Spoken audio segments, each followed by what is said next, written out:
like to ramble. Back to Shoot some shit. Yeah, and that hemorrhoid problem we've been having. Yeah, and I don't know how, just like through streaming, I don't know how it was streaming contagious, but everybody got foot fungus or something. Oh my god. A story pooping. I apologize ahead of time if you hear Ooh. I apologize. squeaking, Terry gun and toilet this morning, anything ever. I didn't Yeah, understand. About you. I I'm didn't imagining understand it's a it. squeaky toy because all the rest of us heard was. Oh, Kevin! So bad for me. Because the leg is it's lagging on her. I'm hearing her real time, and it's all hitting at once. So, and now I'm lagging, so I'm hearing my voice stumbling. Oh. And your face was like this. You're stuck like this, like. Has anybody else seen Sword Art Online Abridged? Yes. No, There's one of the characters that they abridged to be a very laggy person. So it's like, I hope my lag doesn't get anybody killed. Oh boy. Anyway, we're live. Hey, everybody. Oh, Wow. Hey. Oh. Great way to start. Thank you. Oh no, he started on the foot fungus on purpose. Yeah, Don't- that's the thing. Don't feel Oh. bad. Okay, so That's the action. We're probably live. That's We're the professionally making asses out of ourselves. Yes. Yeah. Yes. I'm not as acquainted to that as you seem to be. Hello, and welcome back to another exciting episode of Tales of Morkios, the Slayers. On our last episode, the adventurers stopped an evil wizard from destroying everything with a terrible spell. And then they decided a quick trip to the library was definitely necessary. In this episode, you get to hear a lot of lore that perhaps you have questions you've asked. Okay.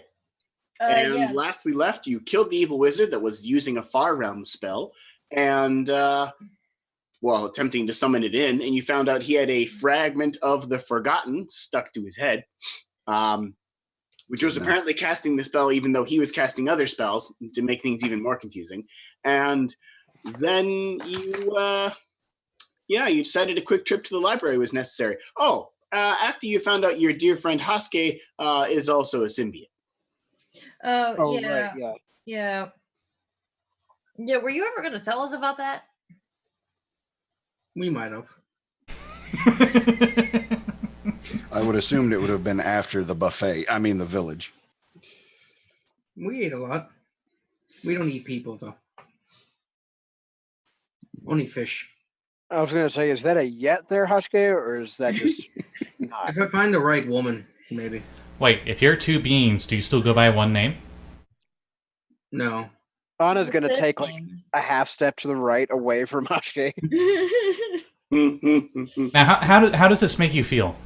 And like Coby pulls out like a notepad and he clicks a pen. Good lord. It's just a pen. I'm fine. Are you like two consciouses going off simultaneously, or are you both? How does it feel when you're linked? What is the perception of this? And he's Have like you ever actually been doing like a. married? You're an asshole. Okay, negative. Telling you what to do all the time. And you're trying to negotiate so you're not doing everything it wants you to do. So it's a lot like marriage. Okay, so separate cognitive functions simultaneously running, and he's just like he starts writing stuff down.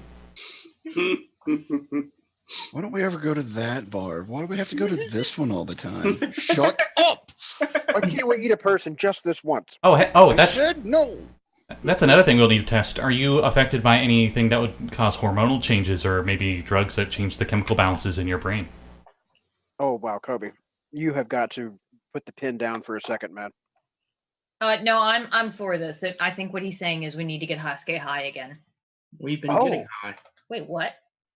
Are you holding out on us? Dude, That's just the sound I just made. We share it every night. is it dudes now? Like I don't want to like misnumerate you. Mm. I believe it's we. The royal we. Yes, we. I can't smoke weed. Are you Well, I insinuating mean- that you smoke Hashke? I mean, you can smoke weed if you just, do some jaw exercises, but... Ah. 0 days, all right. All right. Okay. There's Hey. a little log in the ship that Erica walks over and changes it to 0, and it says it has been this many days since Coby has made a pun. Inappropriate humor, yeah. Yeah. Oh, hey, look. That's our And dirty she's just joke like- counter. Puts it back to 0 and sets it back on the wall. Exactly. That big ass heavy sigh too. And then she goes back to calibrating the engines. Okay, so I think I remember we have both of the shards of the Forgotten right now, right? Yep, they're in your little obsidian box. Inside Link's saddle patches or bags. Oh yeah. Hazel, do we know how many of those are supposed to be? We know that there are 2 in the box. Do we know that how many exist? You know that there were 2 shards that were taken from the realm based on the note you got from Endopolis, and confirming it with the note you got from Grigori, I think I named it. Fantastic. Yeah, he was the guy. He was the actual wizard fellow that was doing the conjuring, wasn't he? So we're fairly certain that we're not going to run into these things again. Ivan Grigori had the other half that was the piece. So yeah, you know that there are 2 shards that were taken. One by Endopolis and one by Ivan Grigori. Okay. So one question Anna's going to jot down. What do we do with these now? Research shards of the Forgotten. You know that the brothers had told you where they stuck the Forgotten. It's in the obsidian halls of horror underneath the necropolis, which means you need to get entrance to the necropolis and then find your way to its basement in order to find the portal that takes you to the obsidian halls of horror, where the brothers kind of entrapped it, you guess? Kind of stuck it in there and we're like, well, we can't kill you, so here you are. I guess we gotta do that. Downside, it's in the fucking necropolis. I mean, okay. I'm waiting for the downside. Also, I'm an Empire citizen. Nice. They're currently Nice at one. war with the Empire. I mean, For the Empire. okay, so it's called a stealth mission. Technically, you're also Slayers, which are considered a neutral party and could go to both the necropolis and the capital city. We're not really great at being neutral, though. No, but we are pretty good at being sneaky. That's fair. Should I I get my can't disguise furniture? myself for shit, though. I can hide. You also haven't tried going in. Disguise ourselves. Why would we do that? Mm. That's how I get into most places, is not disguising myself. Yeah, I don't think we need to really disguise ourselves in the necropolis. I think we just need to slip into that territory undetected. Somebody went to the necropolis, didn't they? We were okay. So I know that at one point there's the Why big are we giant. going to an old person home? No, it's not. It's dead people. It is a big ass city full of undead people. You can't get much older than dead. I'm with Hashke. Oh, that's another interesting question. I wonder if the symbiotes would work on undead. Probably give them I would indigestion. think no, because they have to. Like, it's a symbiotic relationship. He needs you to live, and it makes you stronger, right? There are different types of symbiotic relationships depending on who gets what out of the relationship. Yeah, but if the body is dead, then So it is like being married. Well, maybe Like, maybe it feeds off of the magic that animates the undead. I really don't want to okay. find out if there's symbiote like driven undead out there. Well, I do, because then if I know about it, then I know how to fight against it. I don't want to say it, but I kind of agree with Coby on that one. No, that's perfectly sound military strategy. I was just saying, as a personal experience, I would prefer there not to be such things in the world, and knowing about it would make me upset. Yeah, but in my experience, there are things that you don't know that exist, and they're way worse. If you, I feel like it's just better to know than to not and get eaten by weird Cuttlefish. abominations. Yeah, no, I don't want to get. I tell you what I do want is actually. Do you have any leave or not, Hashke? You were talking about it a minute ago, and then you just kind of. Oh, here. Coby passes after he puffed. Thank you. So this is a question partially to the DM because I don't remember. I know that a while back we were worried. I think it might have been Dr. Hayden. We were thinking was using some kind of radio to get to a big ass army of non-functioning clankers. Yes. Soulless Warforged, which are called clankers. They are near the necropolis? Roger. Or no? No, the Soulless Warforged are all on the far continent. All the clankers exist on the far continent. How many days travel to the far continent from here in the airship? Oh, you're looking at quite a few months of travel. Fun. Can we stop off and see scenic views and kill people? I believe There's ocean. a lot of ocean, and that's it. And ocean. Ooh, so months at sea. Maybe later. Sounds Should like stop fun. by Kangaroo Island. It's Okay, very Dr. popular. Hayden is there. As far as we know that the clankers are there. I don't think we know where Hayden is. Do we really? I think we might I think he's going there. I have a pretty good idea that based on what his information gave Coby pretty much triangulated he would have to go to the forge that is making the clankers in order for his device to work. So you pretty much know he's going to have to be at the forge in the north part of the continent where the clanker forges are. Wait for Hazel to write all that down. Mm-hmm. Vint, would you like some of this? I told you I like to stay sober. Thank you very much. Okay. I'll stop asking. Just trying to I'm be sorry, I nice. got distracted. The dog is so into that bunny. He just pounced on it from halfway across the room and did the thing where he like shakes it like he's trying to break its neck. I'll just set down the happy leaf on the ashtray and let whoever wants to pick it up next can. I don't think we learned anything else about the necropolis other than, they're marching on the Empire. That might be a question for the librarian. Yeah. Yeah. Oh, hey, look, the library. We're almost I there. was just trying to remember if we had any other plot threads that tied into that.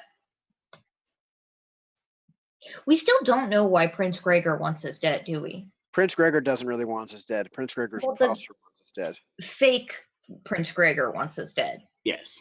Could be trying to start a war, or could be trying to pin something on him and get us out of the way at the same time. We're very inconvenient for quite a few people, That's fair. Gregor was already banished for something.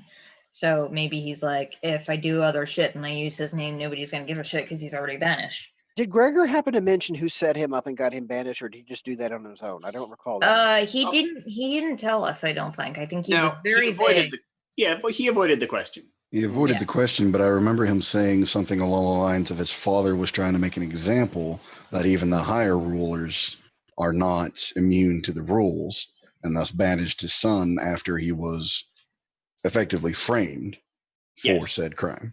Right. So whoever's impostering him framed him, and then he got banished by his father because the imposter knew his father would do it. Kevin, did he get into that already? Okay. I see stuffing. Oh, right. Oh no. Fatality. Ah, I think you did. Friendship. get out of here. Flawless victory. Let go. Let me investigate. Let me investigate it. Give me back my meal. Get up there at the head. Okay, you can have it for a little bit. Echo. Okay. Yeah, I see her toss it one way, and then I And then it suddenly see it flies fly across Kevin's. he's on this side of the table from me, and we throw a diagonal. For a second there, I thought the dog caught it, turned, spun around and threw it across the room for himself. I mean, For me, Kat threw it off of one side of the camera, and then Kevin's camera, there was like a delay, and then it flew from the same side of Kevin's camera across the screen, and I was like, what just happened? Glitch in the he wants Matrix. to be chased. That's what he wants. Go for this turn. He's trying to do laps around the table to keep it from Kevin. Is your symbiote just Terry? Yes, so let it be done. Oh, that's great. We want to play now. I love it. I love You it. have arrived at Chaotic the good all day. archives, parked the airship, and are kind of sitting in the airship thinking of things to ask Octavian. Yes, let's go down and say hi. Do we want to leave the box with the fragment here again, knowing that it's probably just either going to get stolen again or... I mean, shouldn't we keep it on our person if we're thinking that it's highly likely it's going to be stolen? Well, that was my thought. By putting it in Link's pack, he can stay close to us, and anytime we need to move it out of hand's reach, off he goes. That's fair. Okay.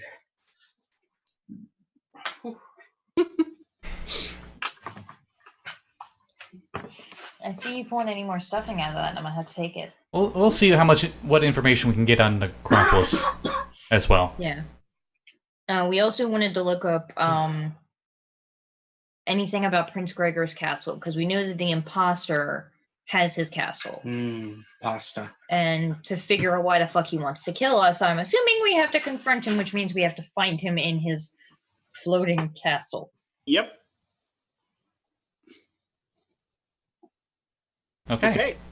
You are at the archives. You decide, well, let's go say hi. So you get out of the airship and you go down and go inside. And the archives looks relatively the same. The exact same two chrome warforged that guard the door kind of nod at you as you guys come in, recognize you immediately because you're the same people who've been here 4 times. Terry, You go in and you go over to Octavian's side of the archives this time instead of to the vault where you went the last couple times.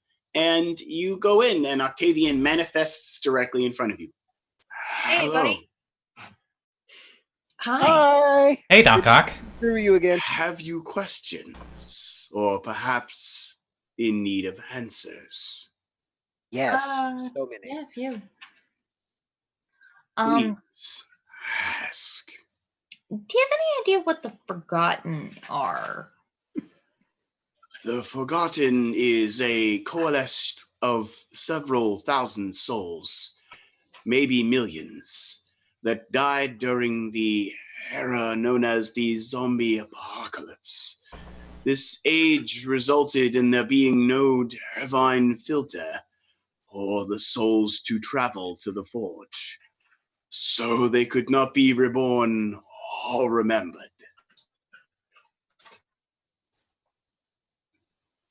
Oop, I think we lost someone.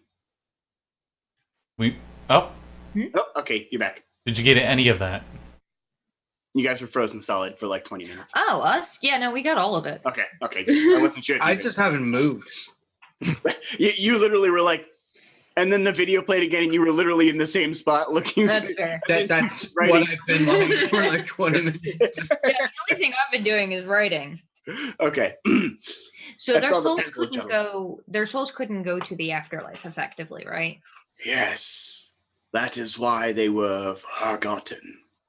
They died in an era where they could not be remembered, where many who died were never given proper rights.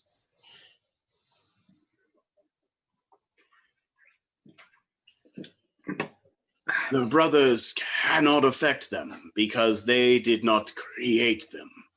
They could not destroy them, so they banished it instead. Okay.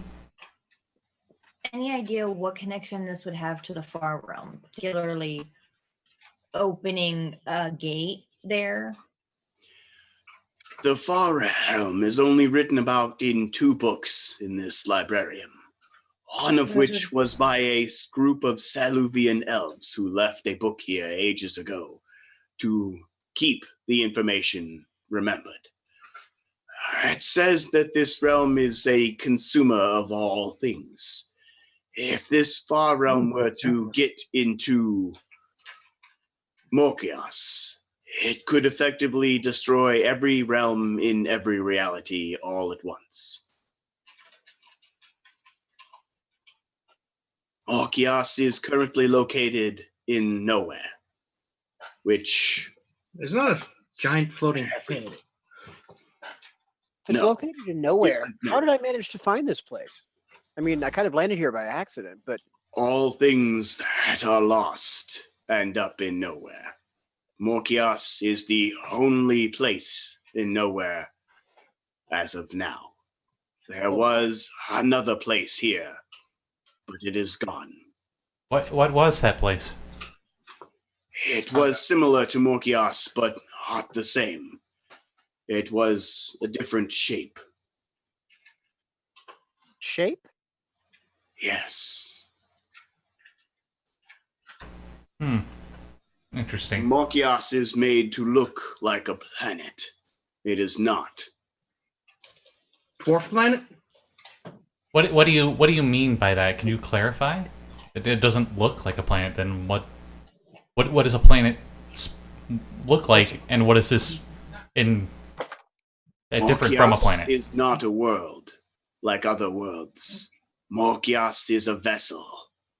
It is a large vessel that is disguised as a world.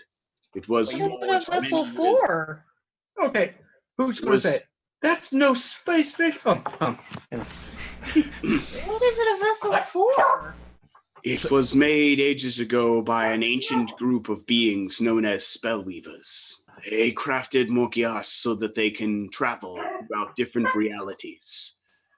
Breaking the reality barrier is very dangerous and difficult. Morkios can do so very easily. So Morkius isn't nowhere. It's everywhere all at once. It can be. Can you fly it? Can you? No. Island? I pull out the letter that we had that that Ivan Gregory wrote to Andopoulos. This is what he said. He said he wanted to use the Forgotten Shards to tear open a hole to the Far Realm, and because where Morkius is, it's the perfect ground zero for whatever it is they're trying to do. Yes. They said, what the spell weavers wrought, we will undo. But I don't know what the spell weavers wrought. Would they have made Morkius? Yes. Could it be a security they were putting in place to stop people from taking it over like this? That they were trying to Yes. break? They broke it. That's why the Far Realm is breaching. The security was already destroyed by Andopoulos. But if He that's did true- the Saluvian sign. So our job is to go and fix that. Yes. I think we already knew that. Right, That's but what the now I'm Astro- understanding the ramifications of what Yeah. we're doing more than just stopping invasion. Yeah. But wait, if we can direct the planet, the world to go into other dimensions? If you had access to the core and could speak to the immortal soul that is the guardian of the astrolabe, then Yeah. yes, you could travel anywhere the astrolabe takes you. Well, I Why think I would- might have an in with some entity that may be of help. I don't know If if you We have can't- the ability to communicate with El, then you can communicate with the guardian of the astrolabe. and it occurs to Anna at this point that she never actually bothered to ask for a name of any kind from her patron. What is L? He is It's a letter the of immortal soul that guards the astrolabe, a warforged that sacrificed his immortal life to guard the planet forever, to save it from the zombie apocalypse. Okay. Oh wow, that sucks. How His sacrifice was not in vain. easy or difficult relative to this place would it be for someone to travel to another universe? As I said, if one had access to the core and could speak to the guardian, one could go anywhere one wishes. However, access to the core was severely restricted by El as a result of the zombie apocalypse being a simple mistake made by bumbling adventurers many years ago. Oh my goodness. They did not know what they wrought, and so what they did had undone so much Oh, that El, after repairing it, hid the path to the core through many challenges. speaking of undead, how does Necropolis tie into all this? Is Necropolis due to the zombie apocalypse? No. The Necropolis is the capital of the Empire of Delstanding. Wait, those are not the vampires, are they? Not the No. Sanguinari. No. The Dullstounding peoples are human. They are from a long line of necromancers and wizards. Oh, they just use they use undead as servants, right? Yes, they believe death is the next form of life, that it is a higher elevation of all things. They have left information here I have read as well. Let me guess. They go by titles like Baron, right? No. Within the necropolis,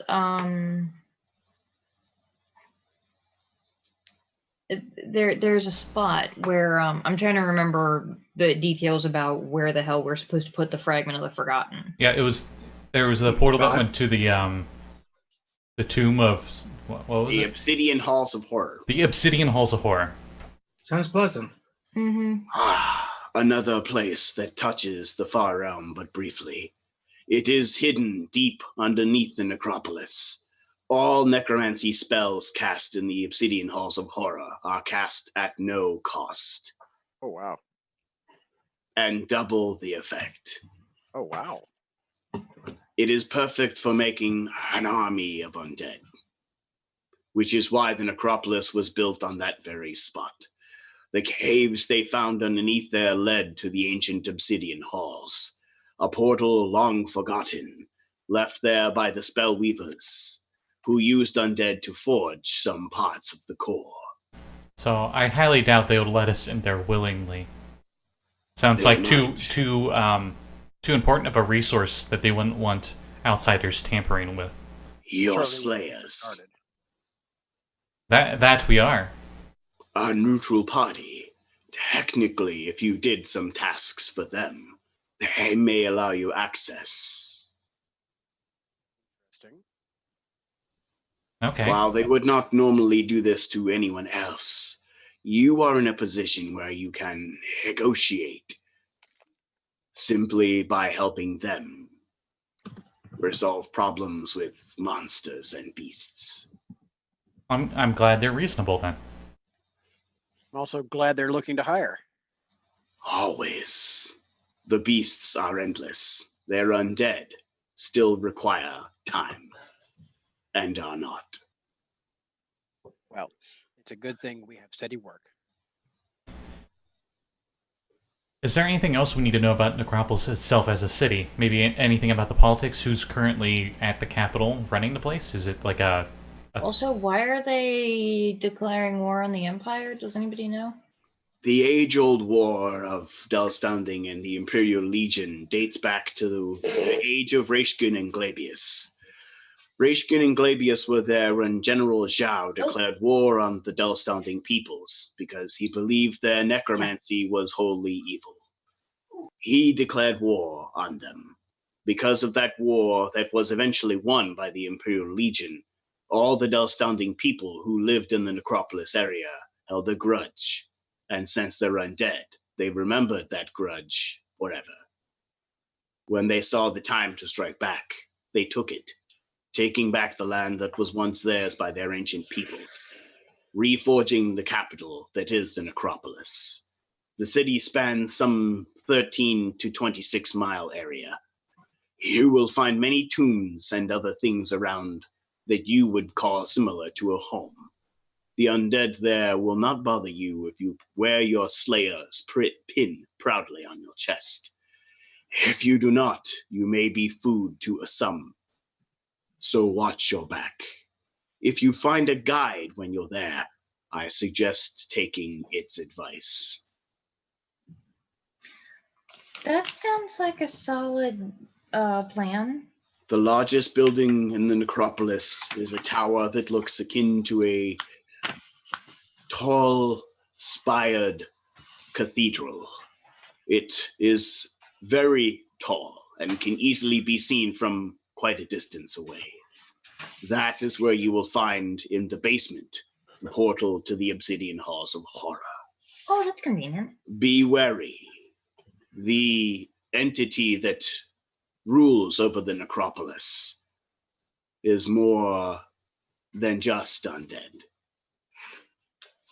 Would he be trying to stop us from getting to said portal? No, Cool. If you Then help his people, he may grant you access. If anything, an audience with him may be your key to getting access to the portal. I guess that's true. I believe we already asked this the last time we came to visit, but do you know anything on the Astral Clock Tower? The Astral Clock Tower is part of El's defenses against the core. When you begin your journey there, it will take you then afterwards to the Ice Castle. You will require something other than a skyship to get up there, like some other flying machine, to get you farther up. Your skyship cannot travel any higher because of the atmospheric pressure difference. That which makes you sense. Probably already calculated. Yeah, we would freeze solid before it even got up there. Yeah, That makes sense. Correctly. Perhaps if you had something rocket-powered. Coby? How do you know? Wait, I was about to ask how do you know, but you know a lot of things. Apologies. Designs were left in this very hall by a man who almost died creating one.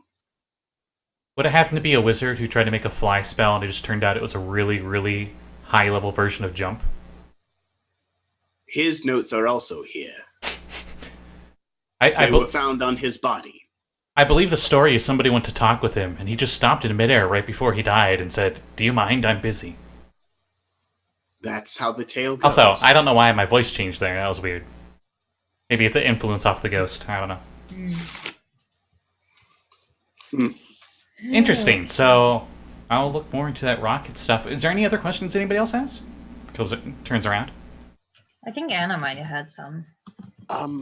Mostly, I'm just trying to get home. I wanted to study some of the magic texts here and see if I could learn some planar travel information.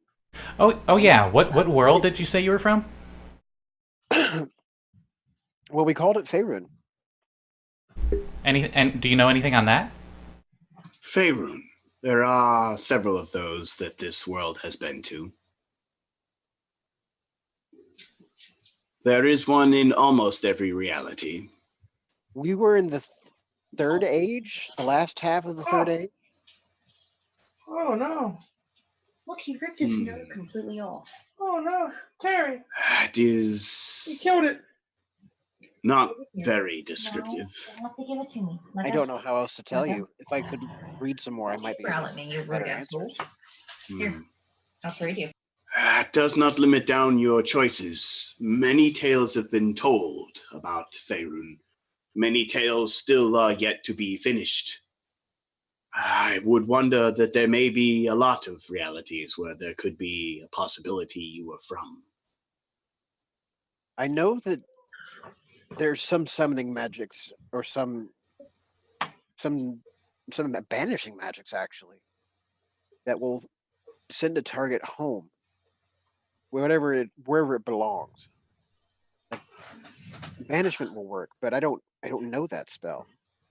But I want something that will be sure to hit, and I don't want to. There may be some here that know that spell, but you may find where you get banished to while in the middle of nowhere.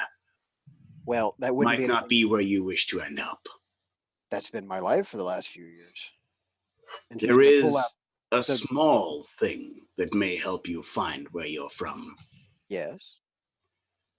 There is another version of you here, is there not? Well, I sent her back to hell, but I don't think that's going to be a permanent arrangement. If I remember the hells, she's probably going to be okay and probably going to be back and probably going to be more of a pain in my ass later. Although I don't know which version of the hells this connects to now. This is entirely... This version of the hells that she is from is most definitely a reality where you made a different decision than this one. For sure. Maybe if you found where she was from, or had a piece of her hair or something, mayhaps that may help you divine where your reality is not. Sometimes knowing where you don't want to end up is still an answer. That is some good wisdom, and I will take it to heart. Thank you. In the meantime, do you have any wizard spell books? I've been learning from my friend Erica how to do rituals. There's a bunch in the back. Thank you. Be careful. A few of the grimoires are warded. I would be wary picking them up without touching them first. Should I use a stick? Just give the binding a tap. Okay. Do I need to be nice to any of them? Like, are any of them like temperamental?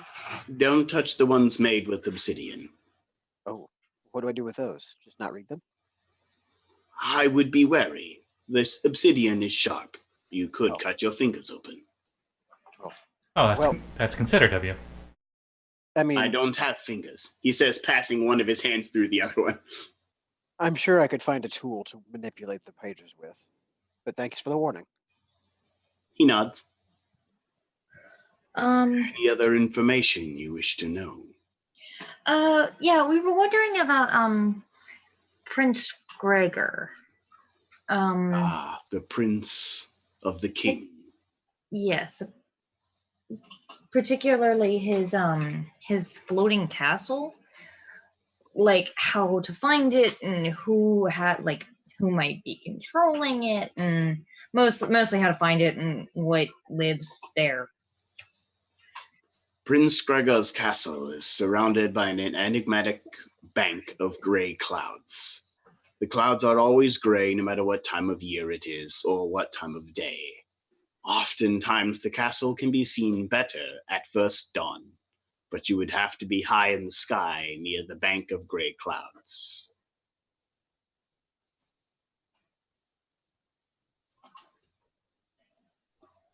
Has anybody mentioned seeing it anytime soon? Recently, maybe. Yeah, that's what I meant. Not that they have recorded here. Okay. Has any of the Slayers ever been in the castle? Yes, What does it look like inside? it is a strange place, an amalgamation of odd machines and different tanks of blood. Mostly, it is like a castle from olden times. Okay. Much magic is placed into it to keep it aloft. Is it just like a regular castle with servants and people, or is it like filled with monsters and ghosts and The latter. monsters and ghosts? Got it. However, if you had Prince Gregor with you, he may be able to command or control most of the monsters there. That would make your trip into the castle much simpler once you found it. Okay. It does help some. Any idea if somebody were to be like trying to imitate Prince Gregor, who they would be or why they'd be doing that? The Sanguinare have many enemies, one of which is a very ancient group of beings that they nearly drove to extinction. A group of shapeshifters that have since held a grudge against the Sanguinare forever. The realm of blood contains none of these creatures left. Each of them contained a giant crystal heart, which the Sanguinare now use to fuel their magics. Yeah, I can see how that would be a grudge they'd keep. They were known as the Shifter Titans. And if perchance we happen to see one of these things, how would we recognize it? If they can shapeshift. You would have to have magics to detect their ability to change shape. Okay. Ideally, the ability to detect magic should detect their ability to change shape. Okay.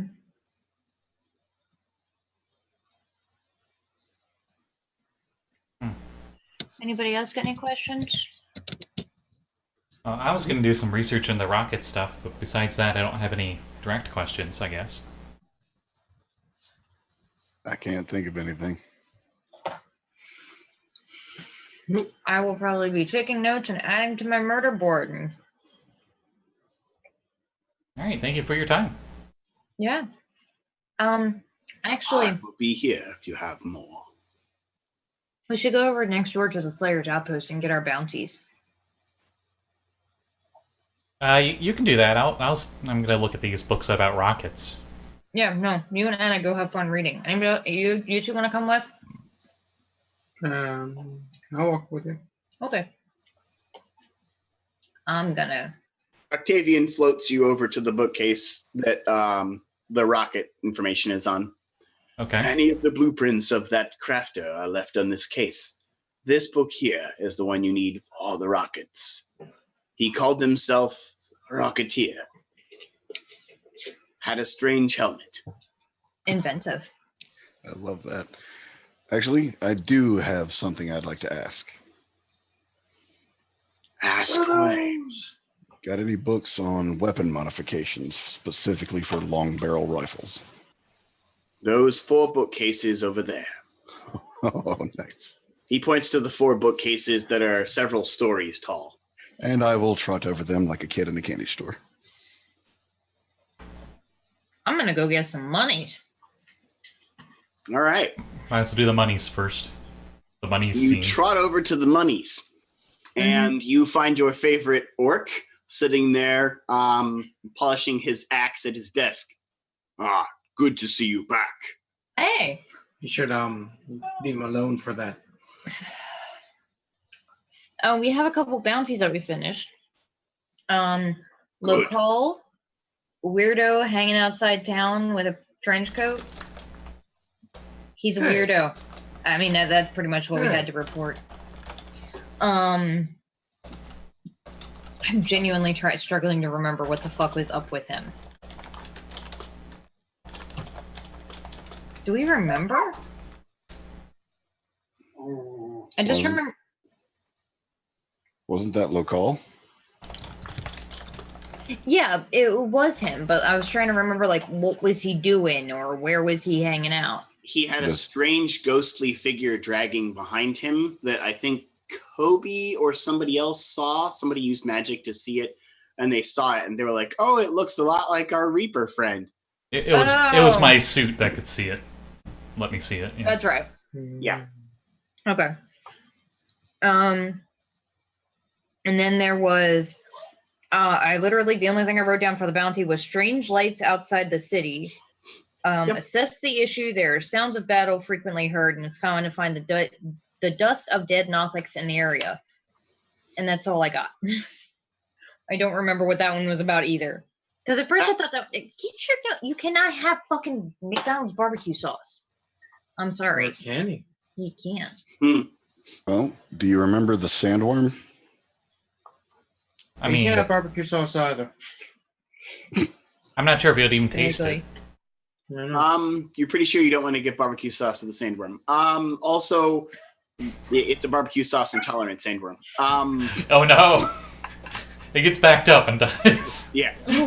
It'll summon the great dysentery. Nobody wants that. I'm gonna have to cut my bullets in freaking barbecue sauce.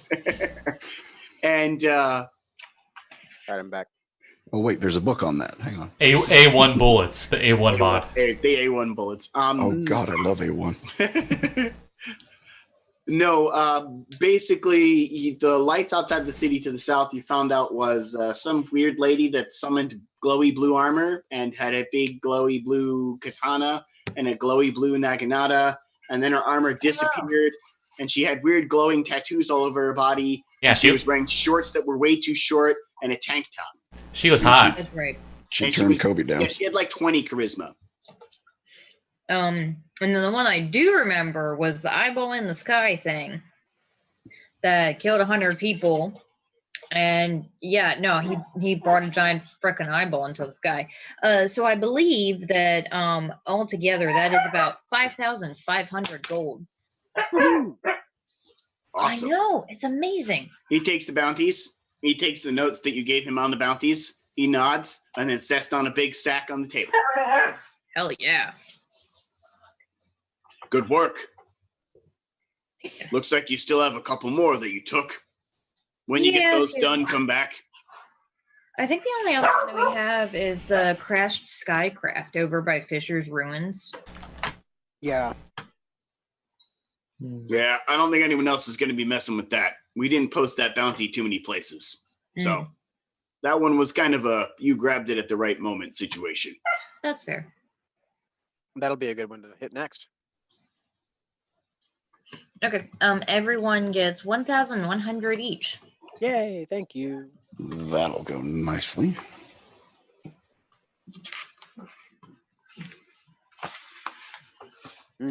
Tasty. What, you got barbecue sauce too? Yeah, I do know. Oh, amazing idea. Take barbecue sauce, dry it out into a nice powder for flavoring. Take spuds, slice them, fry them in grease, and then cover them in the powder of the barbecue. I like where your head's at. I do. I like it. Sell them in bags or something. But you'd have to be Filled really... mainly with the air. Oh, you're mischievous. Yes. He's maximizing profits is what he's doing. Mm-hmm. Something Coby should be very familiar with.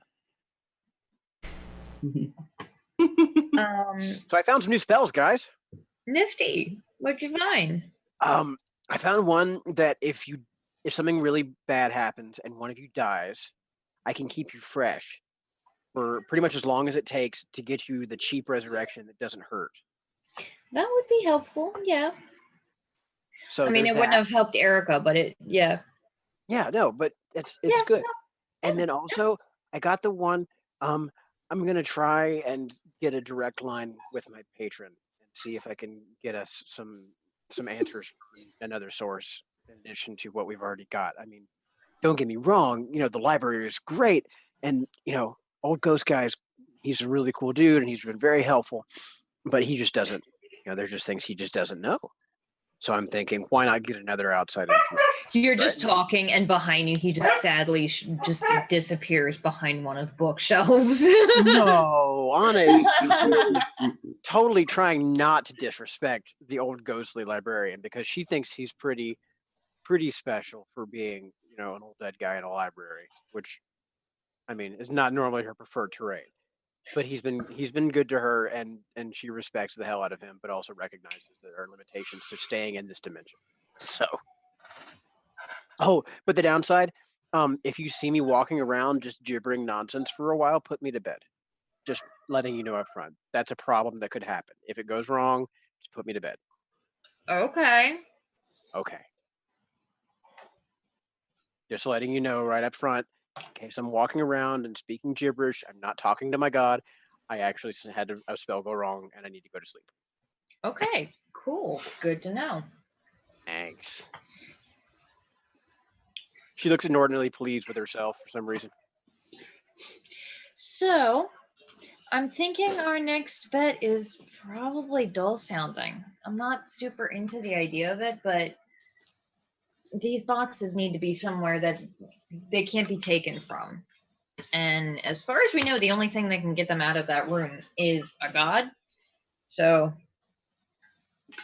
maybe they'll be better off there than they were here. My question, I need to see the map. Do we have a link for the map? It should be pinned in the Discord.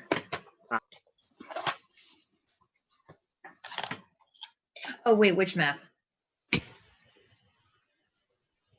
The one of our immediate surrounding area here. Oh, shit. Okay, that one might be a little further back. Give me a second. Okay. Basically, my question runs, can we do an efficient course charted from where we're at to the Sky Crash in the Fisher Village and on to Dull's Founding? Sky Crash in the Fisher Village, Necropolis. Okay, so which way, where's our Necropolis would be the furthest point away from where you're at, but I mean, we'd have to take a detour, but it wouldn't be reversing course necessarily. if you go towards one, you're right next to the other. That works as well. So maybe hit the skyship first and then go to Dull's Founding? In your skyship, you're a couple of days from the Necropolis and the Crash Craft are only a couple of days apart. Okay. But getting to the Necropolis is about a week's journey. I don't know. I think the crash in the fishing village might be a little quicker to fix. Yeah, And then same. we can spend our time in dull sounding. Yeah, That's just my opinion. Everybody else, please speak up. that sounds the same. Yeah. So rockets. Yes, you find an entire book detailing many different strange and now very interesting ideas and designs. And this book is just filled with all sorts of useful information. And you're just like, wow, this, I've not seen such an incredibly detailed design. It's as if whoever this Rocketeer guy was intended somebody else to find it. Ah, how about that? So probably the biggest question I have is, what kind of fuel source was he using? When he Was made it it, was he it the diesel or was it? when he made his design, he was using some sort of steampunk engine, which you're not entirely sure is efficient. You think if you modify it, you could make this a diesel and a diesel powered jetpacks that you could make that everyone could have. However, if you wore the jetpack, it would mean you can't wear a backpack. We have a backpack for that. Also, the Silvers thing, don't they have their own power source? It's like a Tesla coil, if I remember correctly. Yeah, Erica's the silver, the legacy of her grandfather. Mm-hmm. It's in the currently in the craft, the ship. You could probably use that to power it as well. Yeah, but then the jetpacks would only work in range of the skyship. But it's a huge range. It would easily reach the top of the world if you got the skyship as close as you could. However, you can't get there until you go through the Astral Clock Tower. So how do we get the ship through the Astral Clock Tower? Nope, you have to go through the Astral Clock Tower first. Oh, okay. In order to find out where to go to find the... Yeah, okay. I get it. I get it now.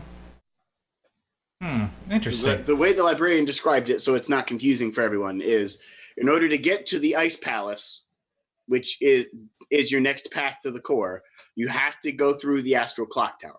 It's like once you go through the Astral Clock Tower, that gives you your way to go to the Ice Palace, and then somebody asked a question, so he didn't finish talking. Oh, okay. Go back to him and can ask that part then. Okay. You go back and ask that part to fill in the details, and he explains to you the Ice Palace has guardians in it, 4 of them. They were left behind by the old gods. You must defeat these guardians, and then you will find a gateway. This gateway will lead you to a city that is near the core. Once you are there, your entrance to the core will be present when you find the city's heart. Interesting. City's heart? Yes. You mean just the middle of the thing, or is this some sort of object? No, it's the middle. Are we talking like a literal heart, or is it like a? Well, I think we just established it's just a location, right? Like the center of the city. Well, I mean, some places I wouldn't be surprised if there's like a steampunk heart engine in the middle of it and it's powering everything. Right. No, that was my question too, and He kind of looks around when you say that and goes, "Not here. This place is older than that." Okay. That's all I'm at liberty to tell you. All right. I cast shoot, what was that spell name? I use ritual to cast that the one that lets you copy words and all that. Oh, and yeah.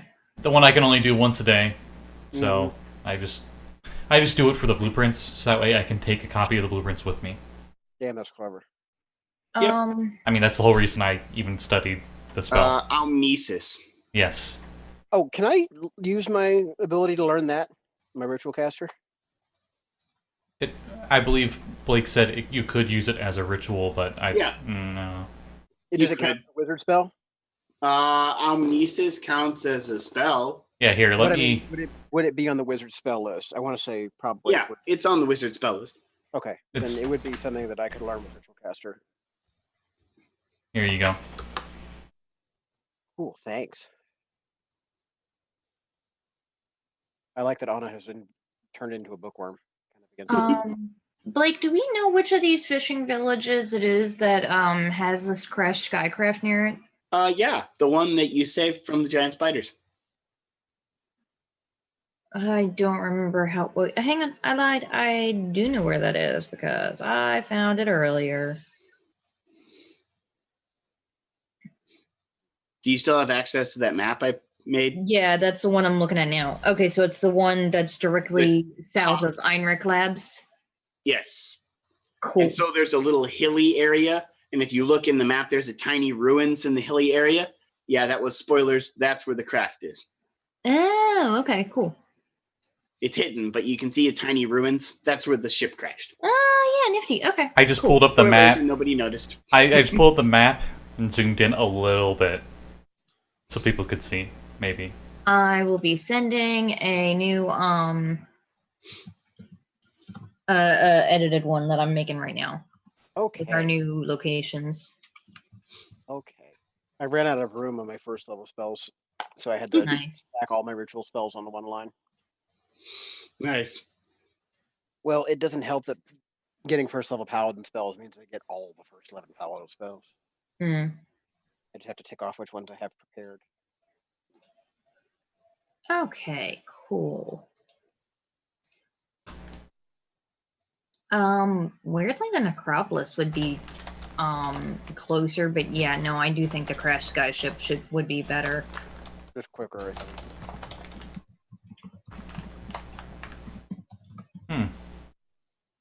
I don't know. Yeah, I would think that it'd be better to try and get that one out of the way first, because like I said, I feel like going to the Necropolis is going to be an endeavor of its own. I mean, it only is if we give them problems. And Are we I'm- likely to encounter trouble traveling through Doll's Founding territory if we're flying the Slayer flag? No, but I was just thinking along the lines of like, we don't know what we're going to run into there. For all we know, we'll be down in the dungeons trying to put this thing back for several days. You know? Well, do you think that's priority that we should not have it on us? Or 'cause I think actually maybe that should be our top priority. That's fair, yeah. I'm agreeable either way. I just was of the opinion that the crash craft mystery might lead us to a quicker resolution, and then we could focus our attention in the Necropolis. No, Link. Really exciting.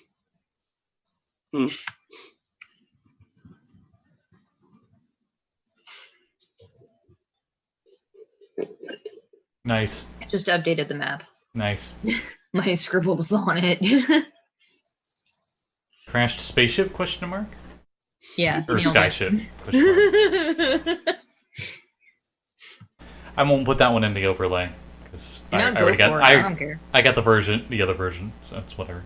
You see the giant hills that are next to it, that big hilly area? Yeah. If you zoom in on the hills, there's a little ruins there.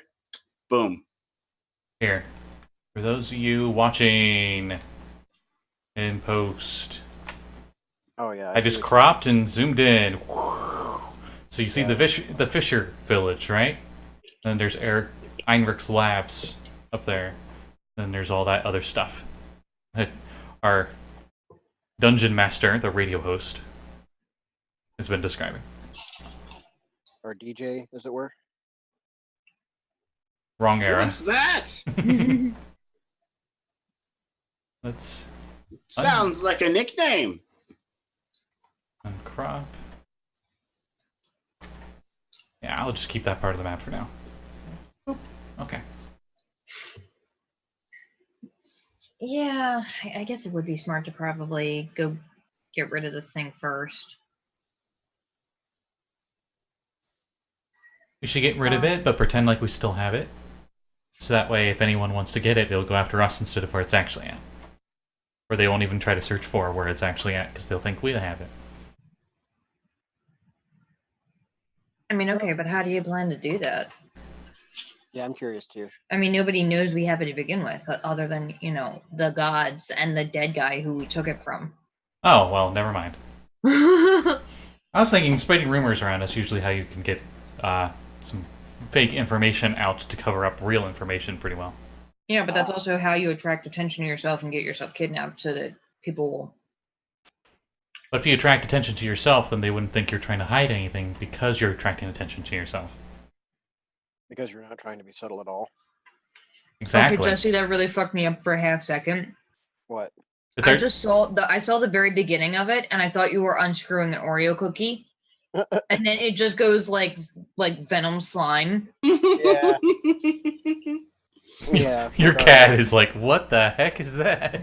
She is so like, no, She's like, oh, that's poop. Okay, I'll just go over here. Yeah, this is my symbiote. Human, you need to bury that. It goes in the dirt. Kick some sand on it, man. Come on. Why you play with that, human? Yeah. It no smell good at all. Silly monkey. Terry is now spread eagle monkey? under the table sleeping because I'm not paying attention to him anymore. Where, Oh, no. where did Hashke go? Oh, there he He's is. right there. Okay. Speaking He of had, to go to the, he had to go to the little symbiote's room. Oh, yeah, that's right. He was blowing up the moon. Yeah, I'm back.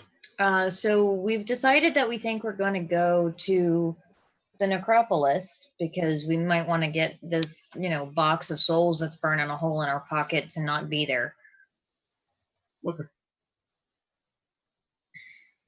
Yeah, describing it that way makes the idea of getting rid of it much more appealing. imperative. Yep.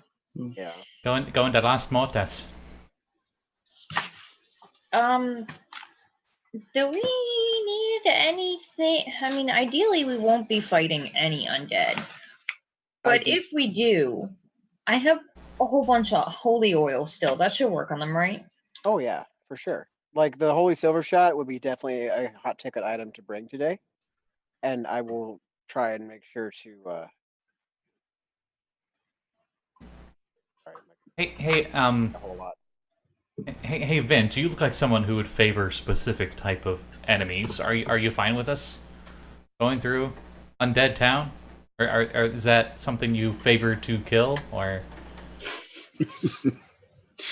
Not my typical prey, but I do have my contingencies for them. All right, okay. I just want to make sure we don't aren't trigger happy or anything. You have met me, right? Well, yeah. You're a good shot. Trigger happy typically defines me. Well, the thing is we need to make sure that we do not want to be trigger happy in this town, considering it is literally a gigantic town filled with undead. And I'm fairly certain that if they fall down, someone can just bring them back up again. I can walk down. I get back up again. Yeah. Yeah. No, that won't be a problem. If we're going in stealth, then obviously I'm not going to be going in guns blazing. I do have protection from evil. That should give us a little bit of protection against, give one of us at least some protection against them. I can double up If on that needed. actually. Oh, just because they're undead makes them evil now. Okay. I mean, No, the actual spell protects against undead. It doesn't work on like evil people. It only works on certain monsters. Yeah, I know. Yeah, ones but that apparently it's are good and evil. evil. it's like we didn't write the spell, man. It also works against celestials. Oh, so all Celestials are good now. Hey, I don't write the spell, buddy. I just fucking learned it. I'm gonna have a word with that wizard. Meanwhile, in an altered dimension Wasn't a 10 wizard. millennia ago. Yeah. Oh well. Alright, to Necropolis. We'll My keep version ain't no wizard spell. as diplomatic as possible. All right. Yeah, okay. You travel towards the necropolis. Are you going to go there first, or are you going to go to the crashed ship first? This crash ship is kind of like past the necropolis, so I think our imperative. We'll deal with that one after. Yeah, we're gonna Okay. get to the necropolis. You travel towards the necropolis. Huh? And as you travel, The travel there seems, well, relatively peaceful. You don't see any Nothic on the ground. In fact, you don't see any Nothic anywhere. Everything seems oddly calm. There's a strange static that is felt, especially by the group of you. Every one of you that have been to the Dream Realm all feel this strange static.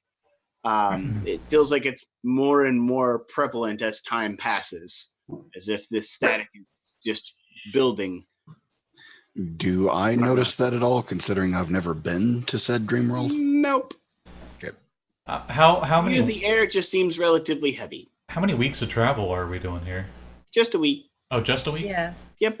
Okay. It's like just over a week. Okay. Kobe's probably just finished the frame on. He's trying to make the rocket from the blueprint, like piece by piece, and then he'll make modifications to it after he's actually built the literal version that was on the blueprint. Okay. He's not going to actually use it, but it was just for testing. Right. The steampunk rocket itself doesn't even take you the full week to completely build. Oh, well, shit.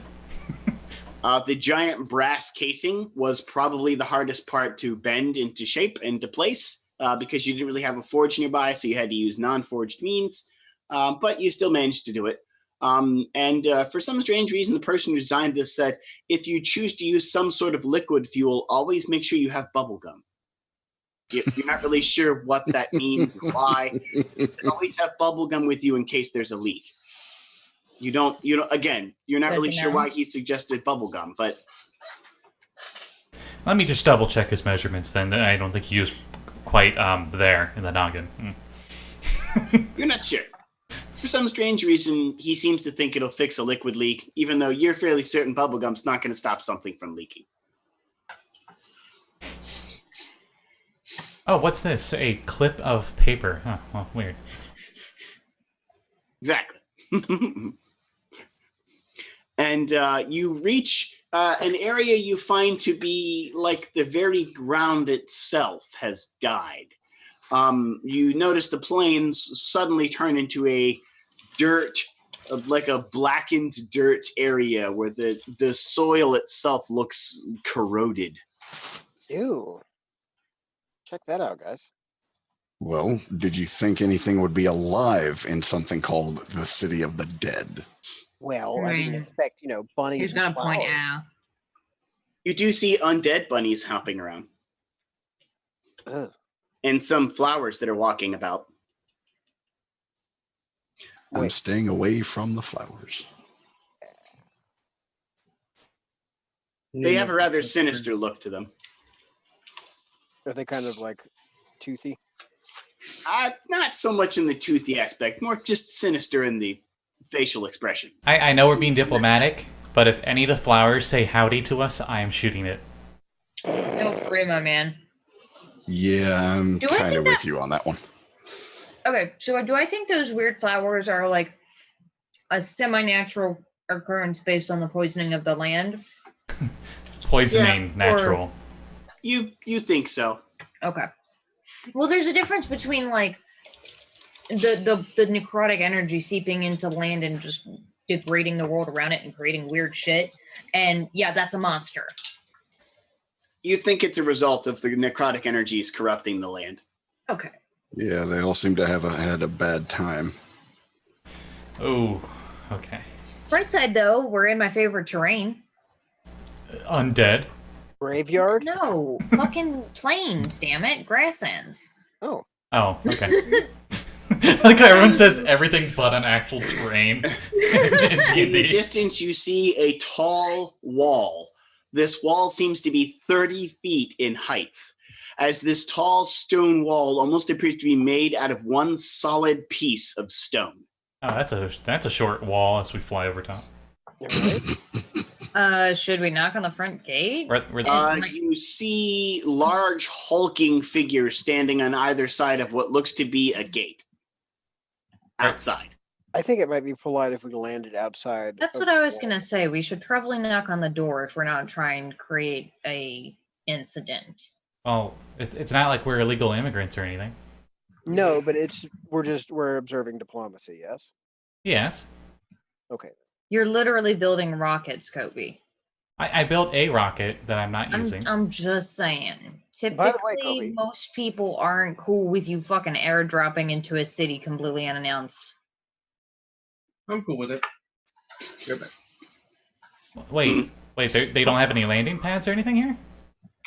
I don't know. I've never been to this town. I No, don't think so. not one. You literally would have to park, just fly the airship somewhere outside and drop the rope ladder. Oh, well, this is a first. How embarrassing. And I just fly it outside the place and park it. Okay, you park the airship, and you get some strange looks from some weird figures just roaming about in the fields outside the city. As you climb down the rope ladder, you see various forms of skeletons and zombies kind of shuffling about. They look as though they're tilling through the soil and picking up strange mushrooms and putting them in a sack. Hmm. They don't even really appear to pay attention to you, except occasionally one or two of them actually turn your direction and wave just like a person would.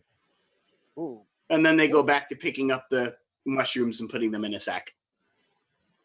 Remember our badges. Yeah. Oh yeah. No, she's definitely got her Slayer's pin right there on the lapel. And Coby is wearing his classic 3-piece suit attire with the badge. There. Okay. Mhm. Okay, I was wondering if you were going to go with the Eldritch suit or the 3-piece suit. Yeah, 3-piece suit. The glamored one. Got it. Mhm. Okay. You approach the gates of the necropolis. Standing on either side of the gates are what can only be described as a huge hulking form of undead. It is some huge-sized amalgamation of many different things sewn into one big hulking undead creature. Wielding in its hands is what could be described as a large metal club. Ooh. Each of them have one. They're standing next to each of them is a robed man in what looks to be purple and black robes. Hi. Coby just keeps, unless they impede and are like in the way of walking through. Coby. Well, the gate's down Oh, to the city. Coby just walks up and goes, we allowed in? The human-sized figure standing next to the hulking undead looks over at you, looks over at the other hooded figure next to him and nods. And then they look back at you and they go, "Da, comrade, go inside." And as they say that, the hulking undead creatures both turn, grab the gate, and just lift it up like it's nothing. Oh, And then the people standing next to it go, Coby just gives him a little nod and walks in. Looks as back. the last you get in, you hear the gate go and just drop behind you. Hey, do either you two, correction, Coby, do Yes? you, or, actually, sorry, any of you but Anna, do you happen to know Doles, the language they speak here? Negative. Yeah, okay. Oh. I was about to get upset, and then I realized why you asked. I'm just saying. No, you're right. I wouldn't know it. Nope. Though, do you have, like, wizard magic that can read stuff like that? We don't have any books on that language, do we? Nope. Oh, well. You know, I do have a spell that I know from my Dimension Cop job. I could Might not need it probably- right now, but I don't know if I could speak it, but I could definitely understand it. Hazel doesn't know this, but Katrina knows that comprehend languages lets you can't speak it, but you can understand it. Yeah, that's kind of my thought as Yeah. well. But you can understand the spoken and written word. Right, but it's also a lot like listening into the Vietnamese ladies at the nail shop and then like letting them talk shit the entire time, and then as you're walking out, going, No, yeah, just saying that it might be helpful. "Oh, for sure." Yeah, I guess we're just heading in. Okay, as you head through the rest of the like little gatehouse area, you head into through the little gate area right above, and on either side of the gate you walked into, there looks to be murder holes. You can see lots of glowing blue eyes from the other side of the murder holes, just kind of staring ominously at you as you walk in. And as you get into the actual city part of the city, you see what you could only describe as a giant graveyard. A giant graveyard. Only instead of graves everywhere, there's tombs. Just a bunch of tombs as far as the eye can see in every direction. And in the distance, kind of in the center of this big collection of tombs, towering over everything, is a pointed, spired building akin to a Gothic cathedral on Earth. Cool. Well, it won't be too hard to find where we're going then, is it? No, I but like it. a couple things. One, do they have a Slayer outpost here? No. Okay. At least I don't remember putting one on the map. Let me check. You should have one here. That'd be interesting. I'm Have like curious. a lich running the place or something. Slayers in like a nation of undead. Cha. Well, yeah, they still. We're not slayers of undead. We're slayers of problems. Nope, there's no outpost here. Sorry. I mean, like 80% of the things that we fought haven't been outsiders or monsters. They've just been fucking evil wizards True. or bandits. I'm kind of curious what the property rate is here. I vaguely remember. I remember the Octavian, was it the librarian, telling us that if we wanted to get into the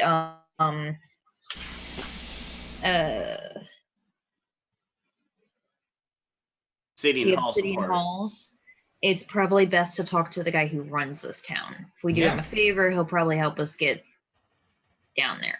I mean, he lives right above it in that tower, right there. Mm-hmm. So Oh, we've got okay. to go. Oh boy. Yeah. As we're walking, I'm just keeping my eye out, looking for like normal city stuff, like trying to find like where's the general store, where's just trying to like place this in a normal city, my concept of what a normal. As odd as it may seem, many of the tombs also have little signs hanging out front.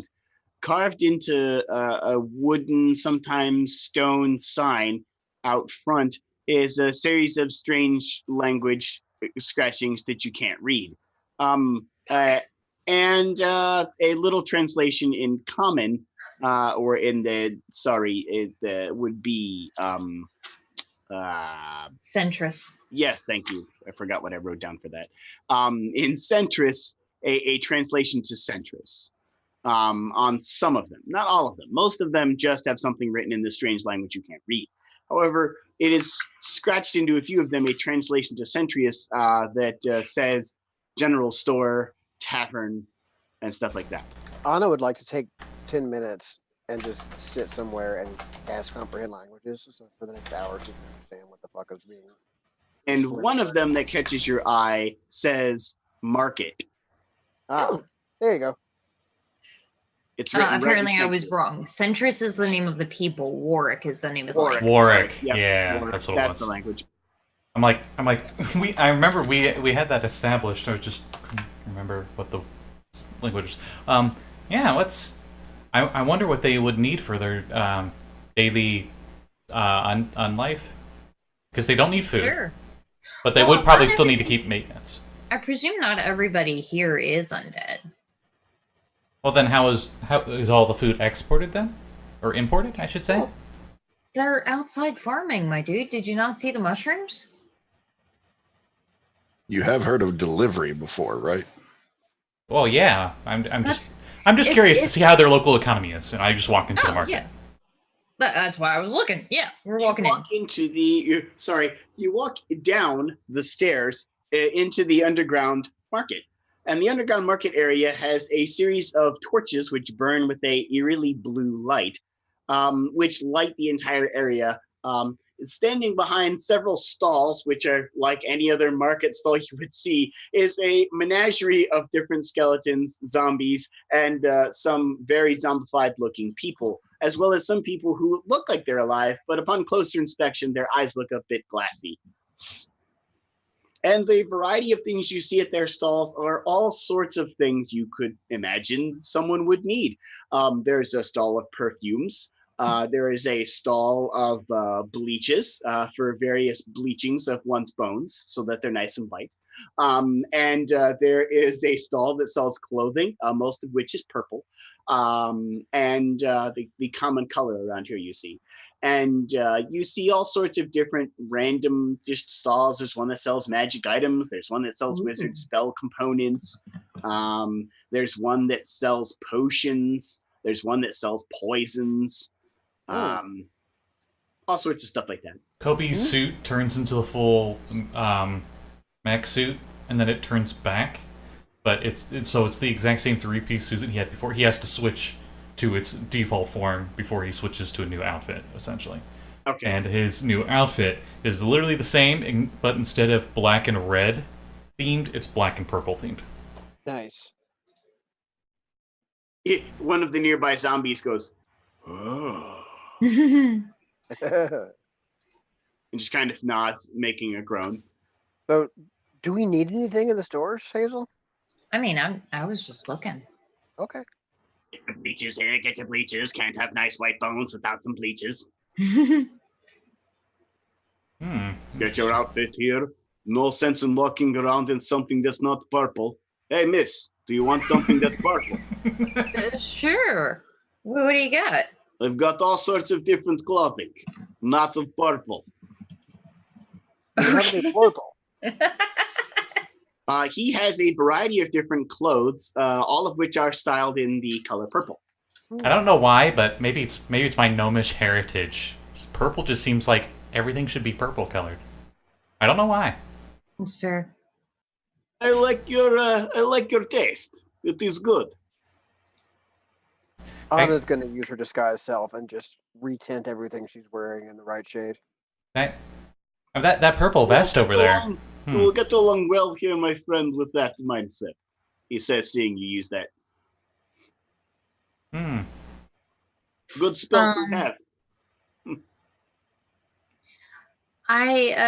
Does he have like any really nifty looking fancy coats that are purple? Yes, he does. A variety of coats, long tails, coats with tail, no tails, short coats, regular coats, all sorts of coats. Coats with pinstriping. All of which are obviously purple. Yeah. Overall, what would the tech level be here compared to Coby's hometown? This would be medieval compared to Coby's hometown. So Okay. I probably feel right at home, or maybe just a little ahead for my. Yeah. Okay. So this is like, for him, maybe a little bit above fishing village level? Tech-wise, yes, but the clothing that they wear seems to be very similar to clothing that would be worn in the other cities. They even have purple top hats. Oh yeah, Nice. yeah.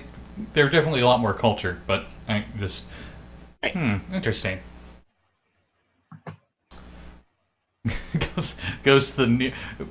Is there any place that's clearly a bar? You don't even need a word saying bar. Usually, it has like a sign that has like a cocktail on it or something.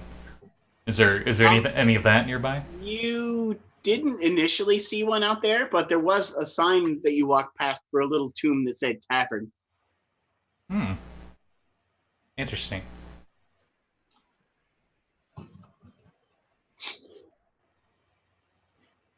Everyone's just posting everything in chat. Sorry.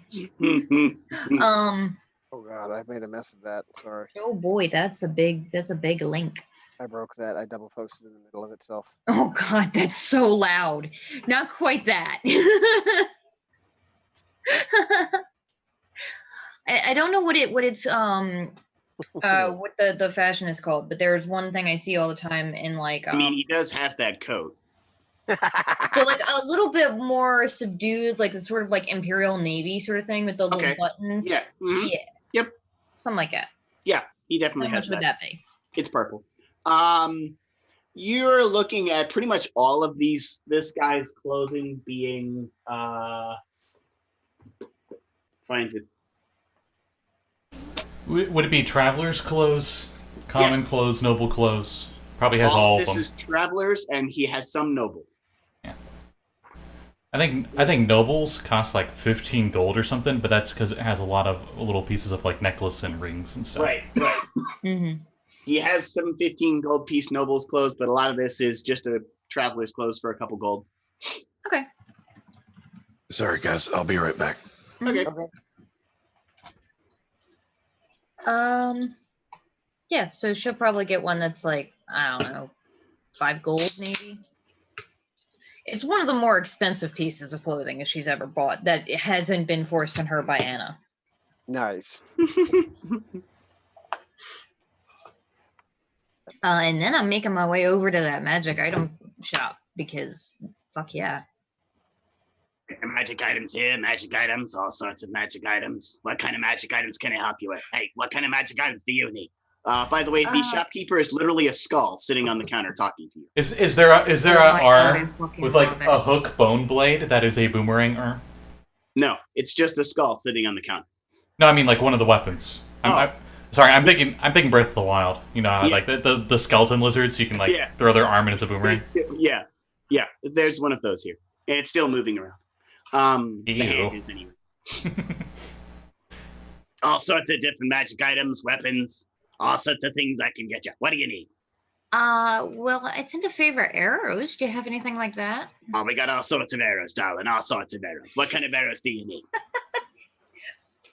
Ones that hurt a lot? I don't know. What do you got? Well, that's very descriptive. You want fire? Do you want lightning? Do you want ice? What do you want? Acid? I got a couple of those. Those are nice. Well, I'd say we got poisoned ones, but that's not going to do you much good around here, dear. that's fair. Maybe fire and ice? Popular ones. All right, how many do you need? Do 10 of each? I don't know how much they cost. What does one cost?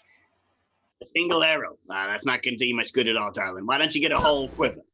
Well, tell me what the price is. I'll let you know. Tell you what. 100 gold pieces. I'll give you this wonderful quiver. And you don't know where the quiver came from. In fact, you're not even sure where his goods come from. But appearing next to him, kind of as if by a poof of smoke, is a quiver that has a bunch of red, like the felt part of the arrows that's the feather is red. It says, nice tails here, all plucked from a genuine phoenix. At least that's what I'm told. Not really sure if it's really a phoenix or not. To be honest with you, it's hard to find the arrows after you've shot them anyway. So, I mean, you know, who knows where they're going to go. It's 100 gold pieces. They'll light things on fire when you shoot them. That is helpful. I'm going to pick it up and look at it. Do I see the weave on them? Do they seem like they're magical? The weave is flowing through these things like crazy, but it's flowing from the feather tips through the arrow. So however these things are crafted, the feather tips indeed seem to be channeling the flow through the arrow. Yeah, sure. I'll do it. 100 you said? Yep. How many arrows is it? There's 20 in a quiver, darling. 20 fire arrows. Cool. I don't know what they do, but I'm into it. Got some ice ones too. And literally poofing out of nowhere, just right next to him, in the same fashion, is another quiver. By the way, these quivers themselves are made from a black leather. And the arrows on the ice ones look as though the feathery part is made from tiny feather-like icicles. That's fucking awesome.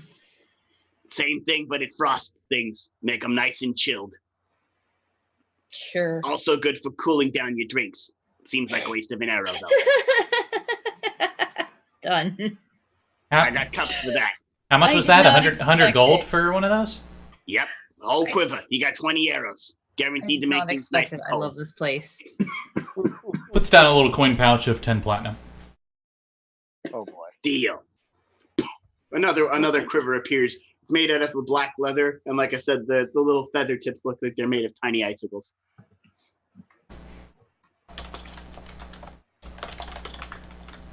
Anything else I can get the rest of you? Anyone need anything? Got all sorts of wonderful things here. I would like to just have a look around and see if anything catches my eye. Can I make an investigation roll for that? Sure. You got any herbs or anything that simulate that effect, that freezing effect? If you're looking for those kind of herbs, you're gonna have to go to that gentleman over there. You're not sure where he pointed because he doesn't have an arm. 18 on my investigation to find interesting things. There is a gentleman that sells herbs, and you're sure some of them are probably drugs. He looks as though he's probably seen better days. His eyes are really glassy, and he kind of looks as like sitting there staring off into space. What All else right. you got? Yeah, kind of get his attention. No, I think I'm just gonna look around the shop and let him have his space. He's kind of sitting there. He like looks up as you walk over and kind of like just nods your direction. Doesn't say anything. He just kind of goes like, I'll poke around a little bit and see what I can see. I mean, are any of these things labeled? Like, there's all sorts of jars that have the label of what all the drugs are. Okay. What do I want to roll for those knowledge checks? Nature? They're clearly labeled as tobacco, happy leaf, illusion powder, liquid berserker, liquid scales, night eyes, featherweight, pick me up, wonderment. Okay. Let me go open up my Morkia shop. He doesn't have any colas though. No colas or sodas, just the drug. Does he have any herbs with cold touch or anything?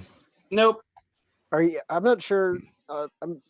What is it, Vint, that you're looking to do that you can't achieve with like an enchanted oil? Like, I'm not sure why they herbs for cold. What is it you're after? I've been brewing some ideas, and it's along the same lines of your blessed bullets, except with different flavors, let's call them. Okay, so you want what? Cold water? Cold oil? I was thinking something like that, but with my own special touch, yes. Ooh, okay. Let's see. I think I remember. Here there's Fregus. Can we maybe look and see if we can find some Fregus metal for you? Maybe not. There might be some frigus here. You haven't explored all of the market yet. All right. Well, I'll keep an eye open for you. It would be appreciated. I've got a interesting idea lined up, and I point to a small bandoliered gauntlet that holds about 20 bullets directly on my left forearm. That's always holding onto the rifle. Good night. Maybe, if we can't find anything here, maybe ask Coby if he can help you engineer some cold bullets. That might be a thing. Well, that was the idea with the herbs, but I'll ask him. He might have some other sciencey ideas. Coby goes to the local blacksmith to just see what their kind of craft looks like. You see a blacksmith actually down here in the market. The whole forge and everything is set up. Although the forge area looks unlike any forge you've ever seen. There's no coals. It looks to be almost a pool of liquid magma that is like sitting in a box, a stone box. And the stone in this box almost looked like pure obsidian that's composed this box of. And then in the obsidian box is this like just pool of magma that he heats the metal up in and then pounds it on the forge. And you expected to see some sort of undead here, but you don't. Standing in the forge area looks to be an animated suit of armor. You see no one inside of it, yet it seems to have this eerie red glow coming from inside the armor. As you approach, its helmet turns your direction and nods. Hey, Alphonse. Coby nods and just says, "I'm just here to observe and work," because it's the only he doesn't know. It nods and continues hammering away at the metal, and it kind of holds it in the air as if a blacksmith would, and continues hammering away. And when it's confident that what it's crafting is complete, it's making a longsword, then it dips it into a tank of oil to quench it, and then kind of puts it aside. Is this okay? So Coby's seen where he's from. There's a lot of different races with a lot of different cultures mixing. Does this look like he's working more like a Dwarven kind of style, where it's very functional, but it doesn't look as pretty, quote unquote? Or is it more like Elven, where it's like a more finesse kind of weapon? Or is it like a human-like setup? Ooh. Well, I rolled 2%. So it is more elven. Like, it is very fancy and well crafted. And the animated suit of armor looks incredibly detailed, as if the suit itself were made by elves. every piece of it has some sort of finely crafted detail to it. Everything it makes seems to have like a curve or like a leafy pattern or a design to it that looks to be natural or flowing, like something you'd find in nature, like something an elf would make. Coby will be there for the rest of the shopping. And he's just watching. He finds it interesting. The animated suit of armor doesn't seem to speak. However, several people you've noticed come up to it and they say what they want, and it moves over to a collection of weapons, gets what it wants, and then holds up a series of its gauntleted fingers to detail an amount. And they kind of nod, and then they put down the appropriate coin, and it hands them the item, and it takes the coin and continues working. So like, if it was like 500 gold or something, it probably goes like 5 or something. Yep. Question for the universe: is there a mechanical benefit to using a gun polishing kit? The gun doesn't misfire as much. I was gonna say, is that really something I had to worry about before with the fact shotgun? Pretty much, you tell me that it's in your person, and if you have something that's not a magical poofing in and out of existence shotgun, then it'll work without breaking. It's more, I'm not going to tell you maintain your gun. Your character's going to do that. But if you don't have one on your character sheet, I'm going to assume your gun's going to misfire at some point. Okay. And I'd like to walk up to the blacksmith and ask if he has any of the cold metal I was told about. The helmet nods. Yes. Right. I guess I should ask how much for, say, a bar. It tells you that a bar of a 1 pound bar of frigatus is 100 gold. And asking the universe on this one, how many rounds can I make? No, I'm sorry. How many bullet tips can I make with a single bar of that metal? I'm gonna go with like 50. Okay, so 50 1 bar. You said it was 100 gold? Yep. How many does he have in stock? He looks back at the back and looks back over and tells you, yes, 3 bars. I'll take all 3. The suit of armor nods and brings the 3 bars out and sets them down. You notice the gauntlet on its hand was getting cold as it was holding them, but it doesn't appear to be affected by that cold at all. As it sets them down, the countertop that it sets them on kind of immediately seems to look as though it's kind of emitting like a smoke, as if it were colder than the surrounding area. Am I going to be able to carry and or manipulate that without too much of a problem? When you pick it up with your bare hand, it feels like you're holding an ice cube. Okay, so that's fine. All right, and I will lay down 300 gold. Okay. It lets you take the bars and takes the money. And it kind of nods and then goes back to working on a dagger. Appreciated. I'm good here.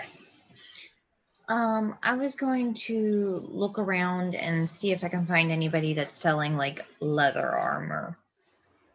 Yes, you do find someone making leather armor. It is a rather creepy looking old woman. Hi. Hello there, dearie. Fancy you some leather? I have all sorts. Don't eat the apples. Her skin looks rather green, and she has like a hooked nose that looks rather like floppy. Oh God. Oh, She looks hunched Hazel over. is not okay with this. Katrina thinks it's wonderful. She looks hunched over, like as if she were to stand upright, she would be large sized, but she's very hunched over. Her arms almost kind of touch the ground. Ooh. Okay. Nature check if you're trying to identify what she is. I feel like I would maybe be doing that a little bit, just out of curiosity. But that's not terrible. That's a 17. She's a troll. Oh shit! I was thinking hag. Okay, cool. All right. Oh boy. I am wondering if she has any magical studded leather. Of course I do. What kind of leather would you be looking for, dearie? I have all sorts of different things I've made. Just something that can give me a little bit more protection. Maybe like a +1 or something, or As she smiles, her gnarly teeth look definitely as though they have some meat still stuck in them. great. I love it. Excellent. I'll go fetch a couple sets. What color did you want, dearie? Purple is popular around here, but I've got black. Probably something black would work. Something I can blend in well with shadows. Do you want something that's naturally blackened, or did you want something I dyed myself? Doesn't matter. Sorry, tomb lung. Let me go get it for you. Oh my god!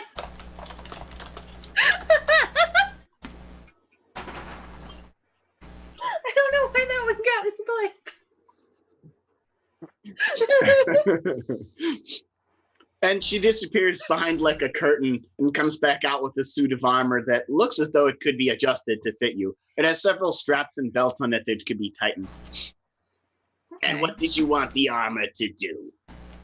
Just be magical, or did you want it to have some other special properties to it? I don't know. Like, what kind of stuff can they do? I mean, I've seen some sneaky assassin types come through here. That their armor had they wanted a big black hand on it. You know, there's all sorts of other things I can do to make them fancy. Oh, I don't need any decoration on it or anything. I was just looking for what kind of enchantments you can do to them. I can make them magical. I can make it so it looks like regular clothing, kind of like your friend's armor over there is glamored. I can do that. Oh yeah. I was thinking maybe just a simple +1 armor. Yeah, I got that. Cool. She takes the set back in the back and pulls out, comes back out with one. Here you go. How does this look? Look, you look like the type who might want a hood, so I got one with the hood on the back. I thank you. It's all bat themed. Something about you just seemed like a hood would be appropriate. I don't know why you would even think that.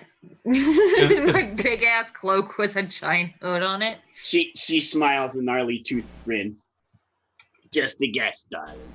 How much we talking? Hang on, I gotta consult my manual. I'll put that price in here somewhere. I really wish I wrote this down in a more organized fashion. I think +1 armor is rare, so 501 to 5k according to the DMG. Was that what it says? Okay. That's what Don John says, and I typically trust them pretty well. It's also what my notes say, because I have the shit written down in multiple places. All right. Well, this one was made from the skin of a displacer beast, so it's naturally black. It just makes it easier. So if you get caught in the rain, it doesn't have any other properties, so don't expect it to make you all like fuzzy or nothing. It's not going to work like that, darling. You're really probably just going to want to buy a displacement cloak for that, which I don't have. But in any case, it's going to be 1,000. 1,000. Yeah, on too long.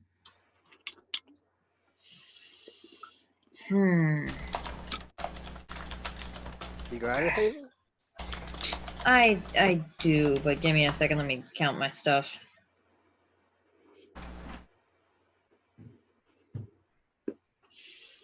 Yeah, I can do that. I'd be broke afterwards, but I'm fine with that. Oh, crap. Alright. Let me first check. I don't think +1 armor requires attunement. It does not. Sweet. Cool. Yeah. +1 studded leather armor. Fuck yeah. I like to think it just has one additional stud. Yep, nailed it. Yeah, I thank you. This is pretty awesome. If you were looking for studded, all the studs on this displacer beast armor looks like little hooks.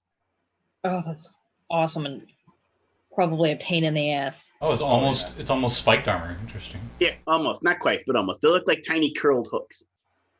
In the since I know you have They the don't book, fuck my hands up when I cross my arms. Nah, Since Stick yourself with Velcro. since I know you have the book, Blake, the Sword Coast Guide has spiked armor in it. Oh, it does it? Okay. It's the Dwarven Barbarian. Oh yes. Yeah. Okay. Right. Okay. Oh yeah. Guy with the bladed armor.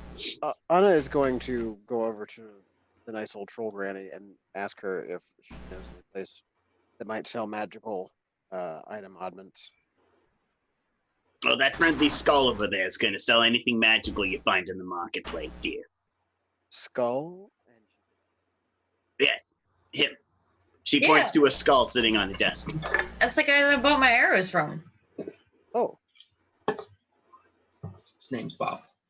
Oh my god. Coby heads to the bar, gets a cocktail, and he comes back, and one of the ice arrows is in the cocktail to keep it cold. Oh boy. It's the thing that I would normally make fun of Coby for, but I literally also intended to do that later too. How much for the cocktail? Like a gold, like a 5 silver or something? 5 silver. Okay. If you get it cheap, 5 silver. You notice that you can't drink half the cocktails on the list because they include cyanide. Good to know. Okay. Mostly you think those are made for undead who would be immune to the poison. So I'm gonna Or ask, someone you really don't like. I'm gonna Either ask one. Bob if he's got In here, any it's hard to tell. of the Pact Keeper thing. You ask Bob what? If he's got any rods of the Pact Keeper laying around. Knows where I might find one. Do I have a rod of the Pact Keeper? Of course I've got a rod of the Pact. What do I look like? I'm a magic shopkeeper. It's right here in my pants. Oh boy. What did you need? Just one? The medium strength one. Medium strength one. You're one of those picky people. All right, hang on a minute. Several poofs of smoke later, you see a rod appear that looks as though it is composed of a tiny skull, like a cat-sized skull, and it has lots of little horns coming out of the top. There you go. Oh, how much? It's also a rare.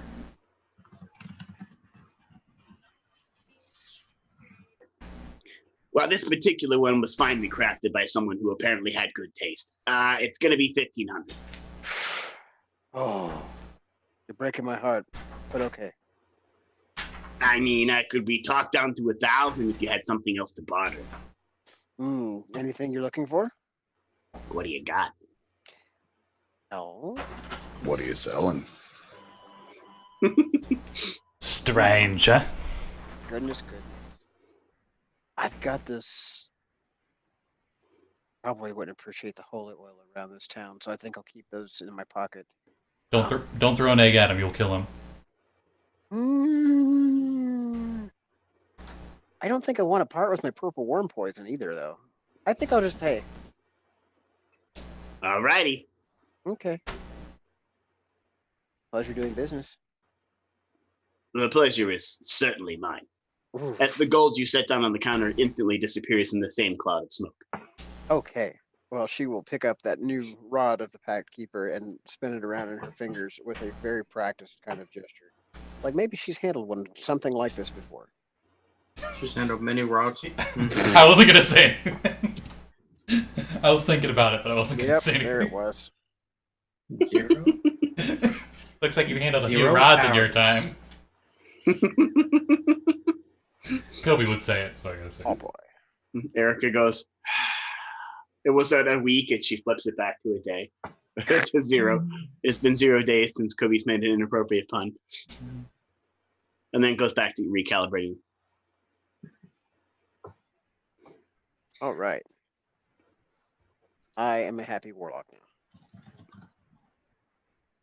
Anyone else need anything? I don't think so. I'm kind of broke. Hashke, do you need anything? No, good. I'm self-sufficient.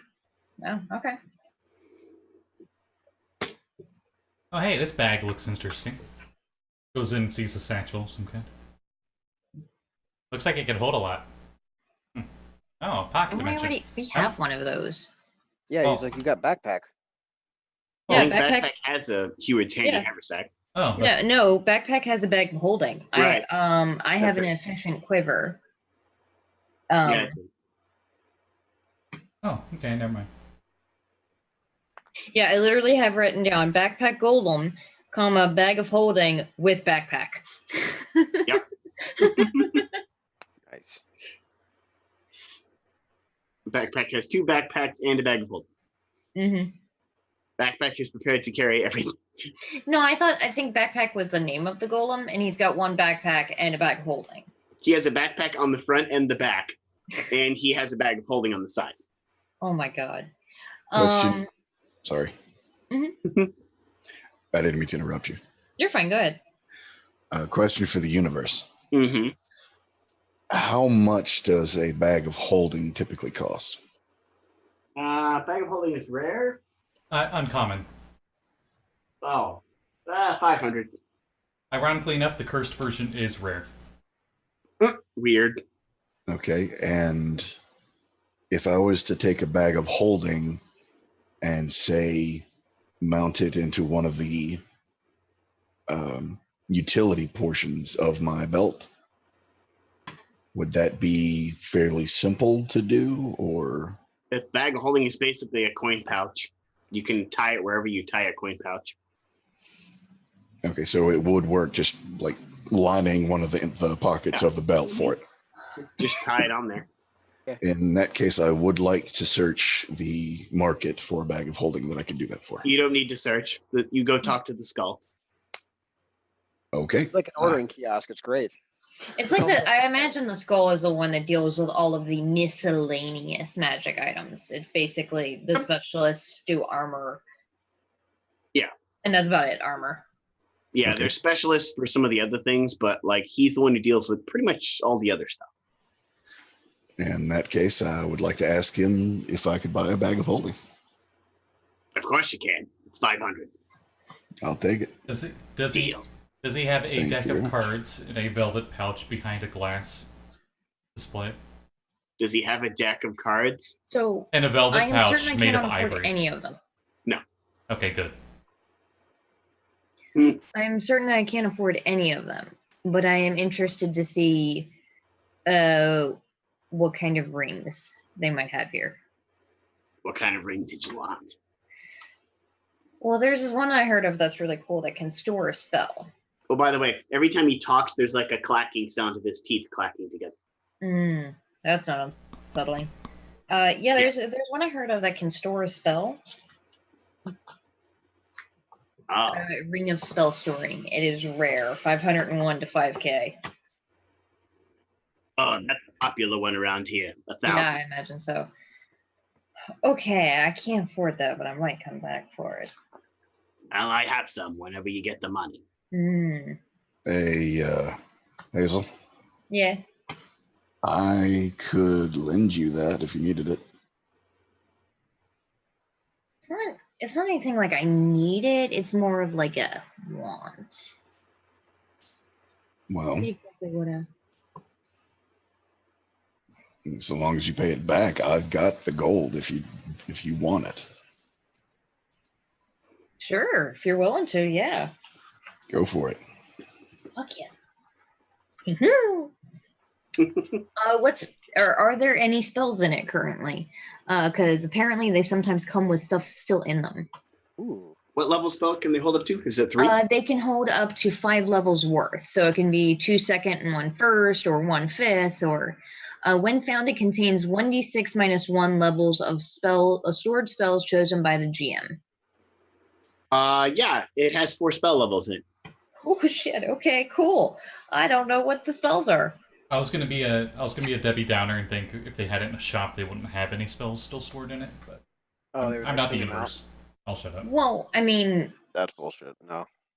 it depends on what the spell is. Like if it's detect magic, sure. If it's fireball,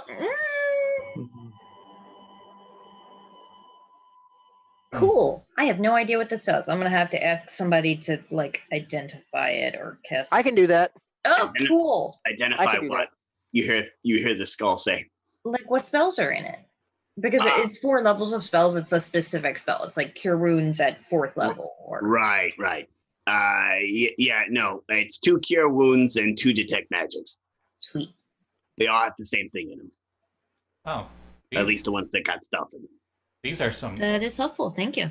These are Had some. this one guy come in last week and tried to trade me one that had fireball in it. I know how that game works. Can't pull a fast one on me. I've been a shopkeeper for 500 years. That is impressive. It's a If long that time happened to to run have a body, business. it was not easy to run the place. So What happened to your business partner? You know, the The rest of you? business partner's the reason I'm only a skull. You should see the other guy. Oh, Is he undying? And he's got scars all over him? And he's a pile of dust. You made out ahead, so. So I like the joke. These I didn't think these kind of manuals are around anymore. As he points out the manuals of Gollum, if he has them. I'm just joking. I'm looking through the DM. Gee. So with the scroll that provides healing spells, how does that get applied? Do you have to get a paper cut and it heals you that way? you got to use an action to cast the scroll like a spell. Yeah. If the spell is on your spell list, you can just use it and cast the spell. It doesn't matter. It's even if it takes whatever action the spell casts. Okay, so it's not like the healing shiv I thought then. Okay. No, it's It- more like it's just a preloaded charge of that spell. If you Yeah. if you can cast it, you can use that in place of casting a spell slot. Right. Saves you the spell slot. I It got you. also gives you the opportunity to cast spells that you don't know. So like Right. you don't But could know cast without a trace. You can cast that because it's on your spell list, even though you don't know it. Same for me. And spells that I don't have levels for, because I'm not high enough. I'm not high enough ranger level to cast 3rd level spells. I could try it though. I would just have to make an ability check using my wisdom. That makes sense. I remember you specifically telling me about the Yeah. idea of additional spells that would be useful like that, and I started thinking about Mhm. them. I just didn't know how that specific ability for healing spells worked, because again, my Well, thought, yeah. cut yourself with the paper and you get healed. So. Yeah, no, you just cast the spell and the scroll burns away. Yeah, the benefit of the spell storing thing is that Erica or Hashke can put spells in it, and I can cast it. It doesn't matter that it's not a spell that I know. Could I Oh, load yeah. it up? Yeah, you could. Yeah, anybody could. Ooh, So I have it's lots of spells to pick from too. A lot of fun. it's a paper spell gun. Kind of, yeah. I mean, It's a it doesn't. Yeah. Yeah, it lacks the finesse of a caster gun, but the idea of doing that for paper is rather interesting.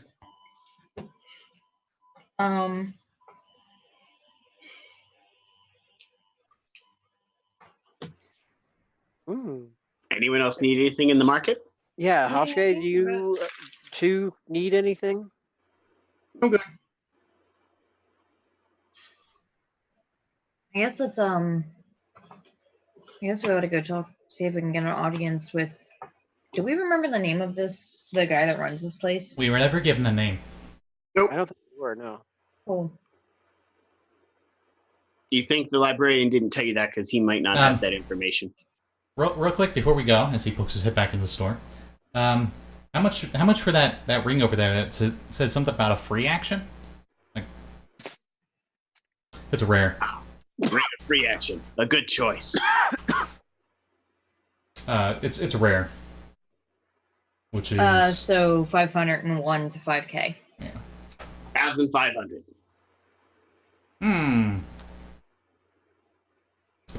I don't know. That seems quite a bit for just a ring that can do that.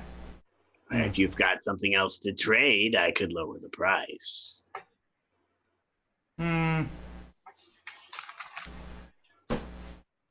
Well, I have things I could trade per se, but I think something more valuable than that would be knowledge, right?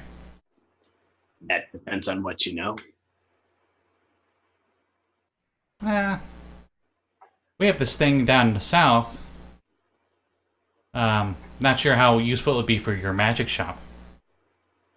I might be able to share a blueprint or two for a certain firearm. Do tell.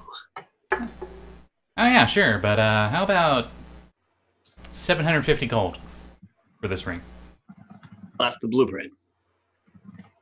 With the blueprint, yes. Deal. All right. Pleasure doing business with you. And he No. The pleasure truly is all mine.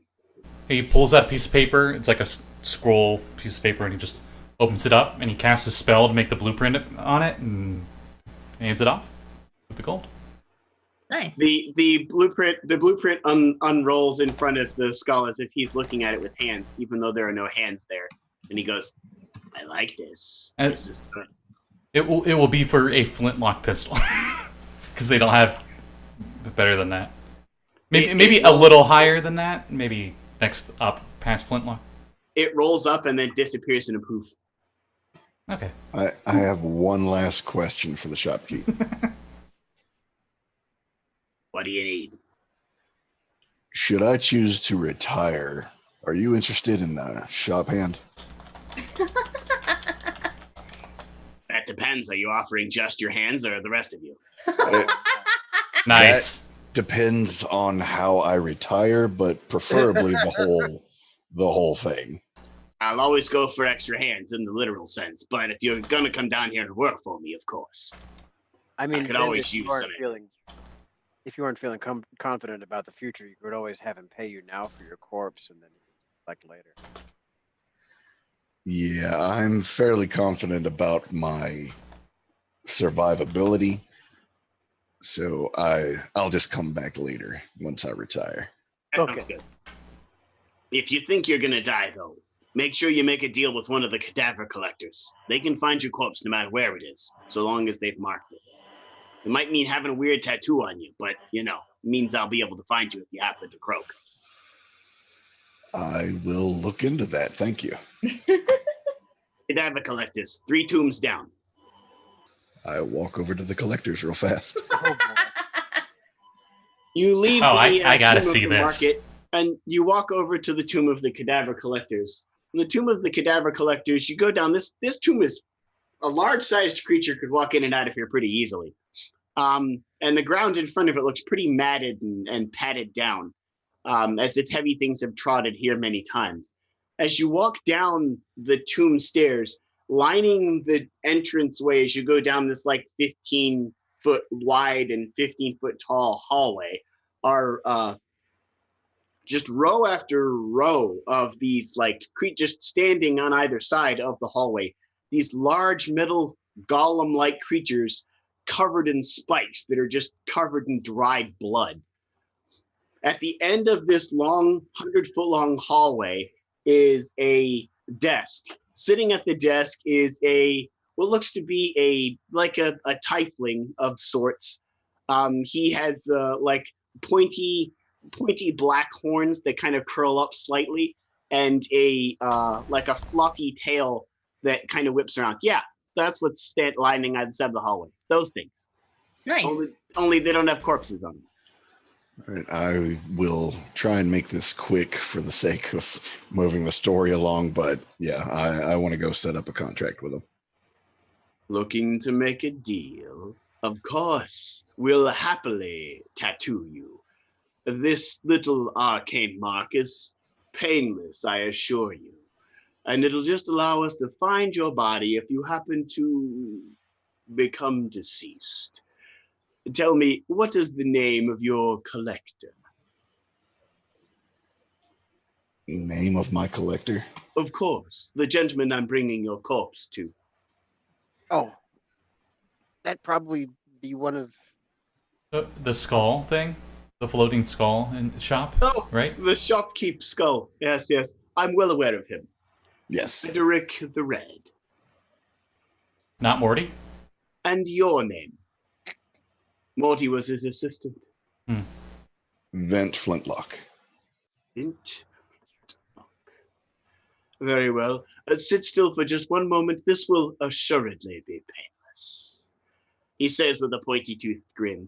He pulls out a another quill that he dips in a reddish ink. The ink seems to sparkle ever so slightly, and you can see flow kind of moving in and out of the ink in a pulse, almost like a little heartbeat. And he draws on your arm as if just drawing a little calligraphy, and he draws a weird symbol that doesn't take up much space. It's about that big. And the symbol appears to just kind of flare up and glow once, and then seems to just disappear as if it's not even there. All right. There we go. The deal is made. Just sign right here on this line at the bottom. There is no fine print, friend. I'm not actually a devil. I'm a tiefling. I will sign, and I want to ask real fast if that could be placed underneath the bandolier that covers my left forearm. But of course. Just making sure. I sign away. Okay, you sign away. And as you sign away, the mark kind of glows briefly, and then where he painted it, wrote it on your arm there, and then it disappears. Thank you very much. He rolls the paper up, and he turns around and sets it in one of the empty slots that doesn't seem to have anything in it, and it actually is marked with the shopkeeper's name. Nice. Rhetoric the Red. It has no other piece of paper in it but yours. For now. Of course. I'm good. So standing outside the shop, I'm looking at the others. It's like, okay, so how do we plan on asking for an audience with whoever it is that runs this joint? Nicely. Yeah, but I was thinking of like, I mean, by all means, if you just want to have at it, then yeah. But I was trying to think of like, I mean, other than their slayers, why is the person who runs this town gonna give two shits about us?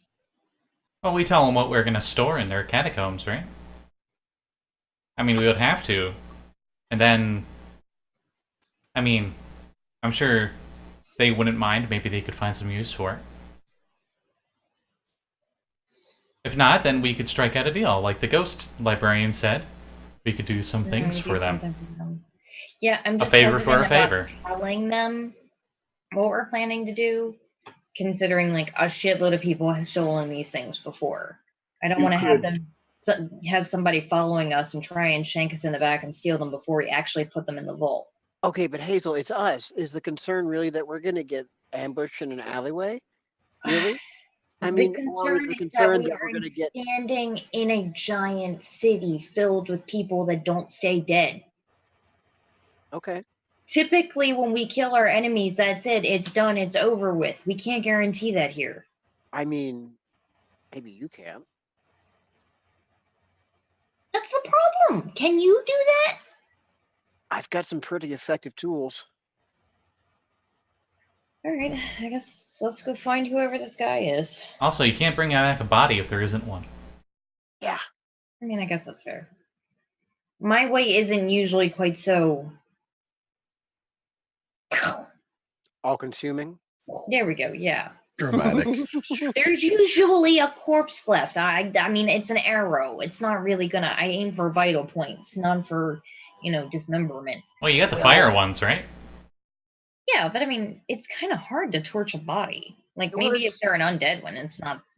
That's the other thing. I don't know how effective these things are. It's like with monsters, right, Hazel? You know you need to use fire or acid when you're dealing with trolls. You know you need to destroy the body when you're dealing with undead. So, not saying we should go out and re-murder everybody in the nation here, but, if the occasion happens that we have to fight someone and they happen to be undead and we want them to stay that re-dead, then destroy the whole thing and there's nothing left. And it's fine. That's fair. Unless they really, really want that guy back and want to use high-level magic. I don't think they would do that for just a hired gun. That's fair. Okay. Also, these arrows are really effective, as I say, stirring what's left of my drink. I'm really excited to use them. I don't know what they do. I worry that I paid too much for them, but... Well, apparently they make drinks tastier. I don't know what the hell he's doing over there. Well, no, it's just Oh, no, they chill your drink here. And I was just like put one against your arm. That's. Wait a minute. I don't know if Anna's ever had a refrigerated beverage before in her life. Huh. Let me see that. Seriously. No, really. I would think you would have one of the many times we went like that Egyptian themed place that would have been cooled drinks and stuff. I mean, but with like actual ice in it. Yeah, I would think. I feel like she probably would have remarked on that. I just realized that now that I have 3 bars of Frigus, that I could probably make a cup ring that I just slide onto a cup to refrigerate the drink. That's actually not a bad invention. I'll be real with you. Like, that's pretty clever. That would probably It sound might like be better. It might be better to get like a coaster. That way, it doesn't matter what size the cup is. you would use a Indeed. very small portion too. Like, you could space that out. Like, you Mm-hmm. could. Very, very thin. Too Never bad have it's to hard to wa- find. You'd have to really luck out, like just insane luck, and find a vein of that stuff. Because if my reading is correct, that stuff's super rare.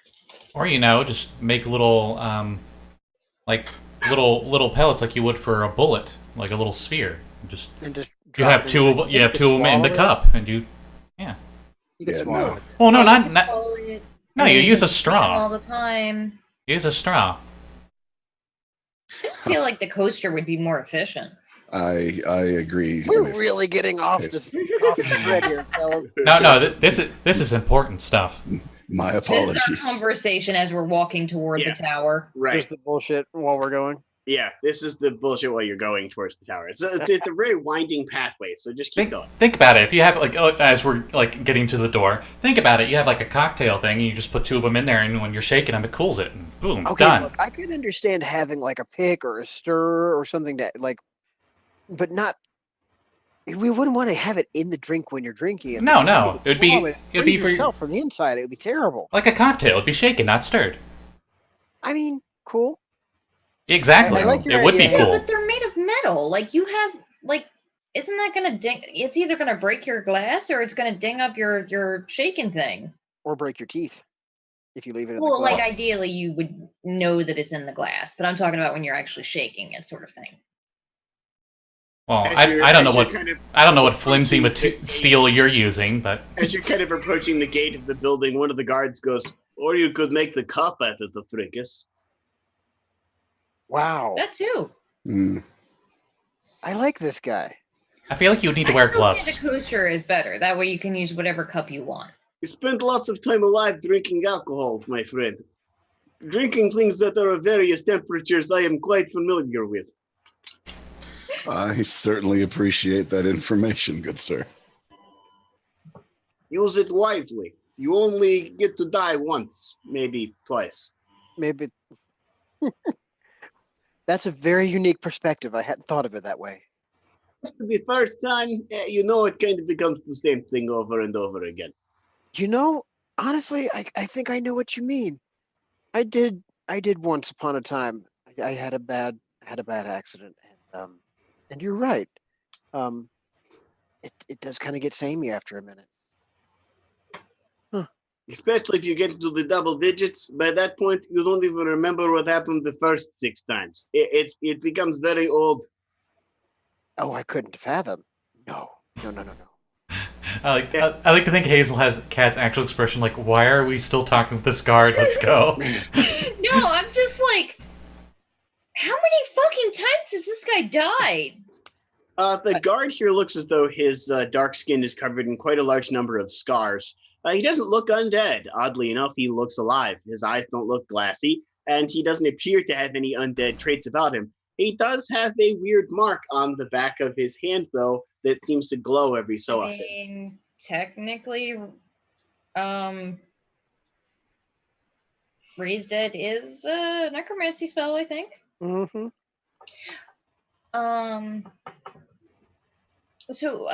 We're Slayers, if you can't tell. We were looking to see Slay. who's in charge of this area. We wanted to talk about and see if we could help them with any kind of issues they have. A favor for a favor. See if they could help the Slayers with some quests that we To had. seek an audience with Vlad. Yes, I could probably get you an audience with him. Sure. Does he impale things?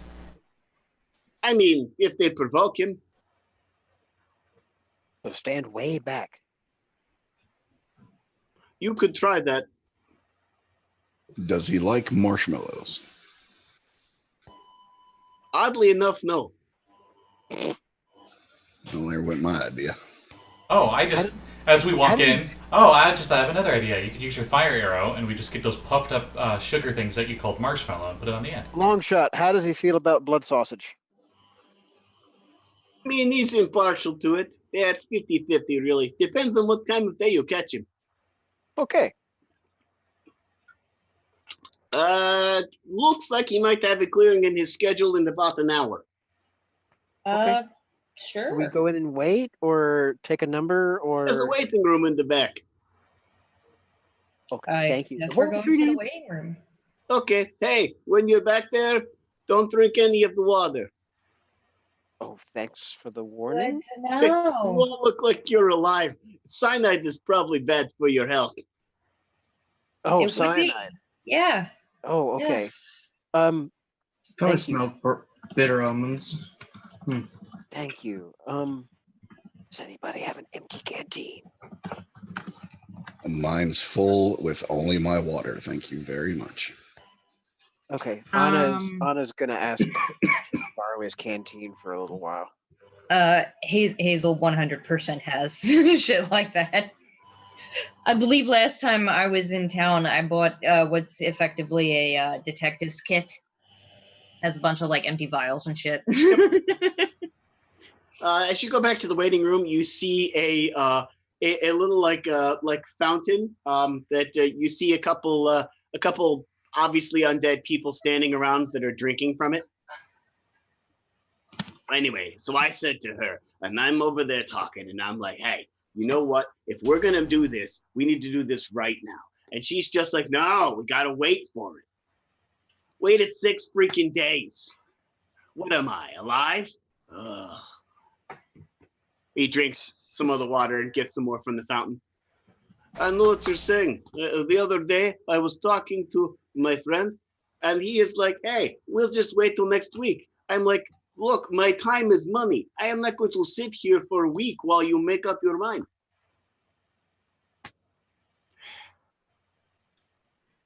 It's like once they lose their ability to breathe, they suddenly think we've got all the time in the world. Anna's following this conversation with rapt attention because she never considered how just long view they go. They probably are all fucking rich as hell. Imagine the investment opportunities. Coby, you should die.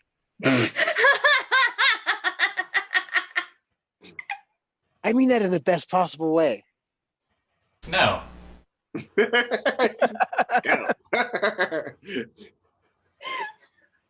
They kind of look over as you come in and then continue their conversation.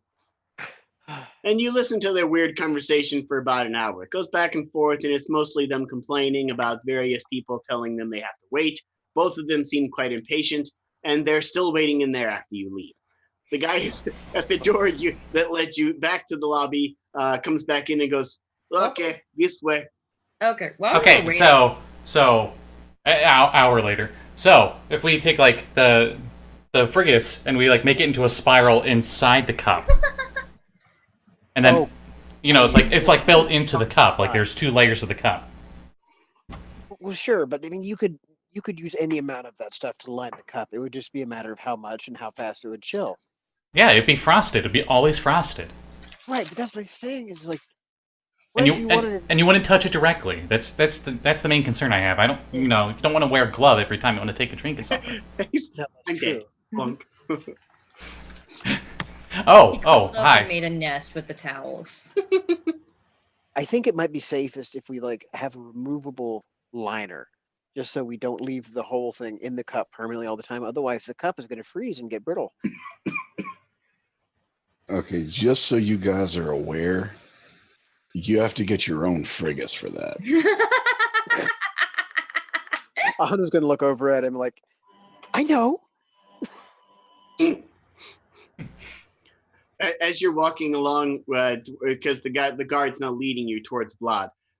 He starts walking. You're walking down the hallways, and the guard goes, "Could always make the cup out of stone, and it won't matter if it's cold." Oh yeah, a few dwarves have done that. Now I think about it. Yeah, see, dwarves are good with stonework. You could get one of them to make a cup, no problem. Well, Coby, I think I know what you're doing when you get back to home. Huh? Getting stoned. I mean, why would Oh, that was good pun. You'll do well here. wait? I know- puns are I- appreciated in I know this place? wouldn't I'm never happen. leaving. I know this wouldn't happen, but I like to think that Guard and Coby just like high Yeah. five. Pretty much, yeah. He pretty much high-fived, and he's like, "You'll do well here. Puns go over very well with the dead." Oh boy, Good to know. they're the pun dead. Brings a whole nother meaning for rolling around in your grave. You beat me by 1 second, Jesse. Oh, that's funny. I like that. He's just like in one of the underground taverns, and he's just like, "Hey, living food, what's up with that?" Or something. I don't know. Just like just like wipe cut to Coby doing a stand up like Seinfeld, Jerry Seinfeld thing. Yeah. He leads you over to an elevator that has a looks like a platform with gears on either side, and it has a rather large crank. And he goes over and he just starts turning the crank, and as he does, it raises the platform you're standing on up like an elevator. Oh, fancy. And after a while of turning the crank to get the platform to go up, you are now on a much higher up level, several stories above where you were initially at. In fact, you're pretty sure there's only one way to access this area, and it's by the elevator you just came up. Oh goodness.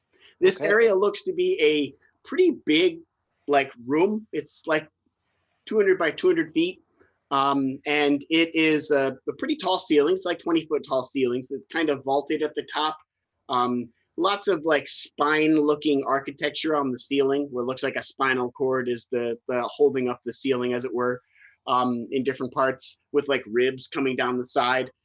There is a rather large chair at the other end. One could say a throne, which looks as though it's made out of various horns of different kinds. They come up like almost like the Game of Thrones chairs made out of swords, but it's made out of horns coming up in various fashion. These horns look to be from various types of creatures. That's a Sitting very on- horny chair. Yes, it is. And sitting on the throne, you think that humor would also be appreciated here. And sitting on the throne is a human of some type, you would imagine. Most likely not alive, as even his dark skin looks kind of pallid. And his eyes slightly glossy as you approach. These individuals have requested an audience with you, said that they wish to make a bargain. The slayers, who they represent, my lord. And he gets down on one knee as he says that. You may rise. Begone. I will speak to them in private. Yes, my lord. He goes over to the elevator and pushes a symbol on the wall with his hand and disappears in a cloud of smoke. Now, you have requested an audience with me. I would imagine the Slayers have something to offer. What can the Empire of Dull Standing do for you? By the way, his arms don't look as though they're human arms. They look as though they're human in how they appear, but they appear to be made out of a purple crystal that is brilliantly glowing. Ooh. Wow. Anyone who has like a decent level of Arcana can make a roll. Okay. Why not? Wow. Thank you. That was a 24. hang on, let me get my wow, shit, I also got 24. Nice. We know the answer to everything. No, that's 42. That's right. We know the answer to nothing then. It's the opposite. Right. No, just half of everything. No, wait, no. Screwed up my own joke. Never mind. We immediately go insane as we know everything, but it's inverted. Exactly. Yeah, think- so he's sitting there and he just kind of, what can the Empire of Dolls founding need or do for the Slayers? Well, we have certain items that we need to take to a certain place underneath this tower. Now, we don't ask for this for free, of course. Maybe we could offer our services to you as a trade. He leans back in his chair and kind of puts his foot up on it and rests one of his arms on his knee. You wish access to the obsidian vaults of horror? Yes. He nods slowly. There is something you can do for me. Name it. And I say this because I could go do it myself, but I am a very busy man who has a lot of things I must do. So you understand how I may not have the time to take care of this myself. Of course. There is a creature that is been outside of my city. He is plaguing my undead, ripping them apart. A giant of sorts. Slay it and leave it where it lies. I will know when it is dead. Looks back at everybody else, looks back at him. Oh, well, alright. That seems very agreeable. Yeah. Any idea why it seems to be preying on your undead? Apparently, it thinks itself noble. I do not find its nobility worth having around. And anything else we should know about this noble giant? It may try to convince you to let it live. If you wish access to the obsidian halls, I recommend you don't listen. Okay. Just on the off chance, if we were to somehow convince it to leave you and your people alone, would that suffice? No, Okay. Understood. I will only be happy when it is a corpse. For more than one reason.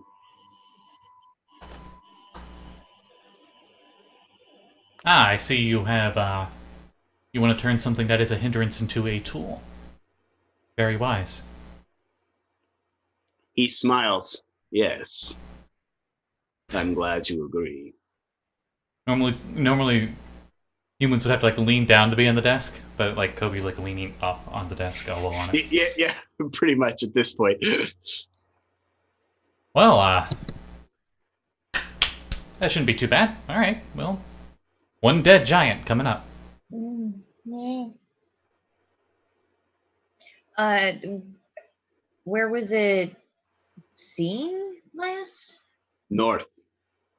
Okay. By about how far? Not even a day's travel. Anything we should Vital. look for in particular to know where it is? You know, besides Follow the pile of undead it keeps leaving behind.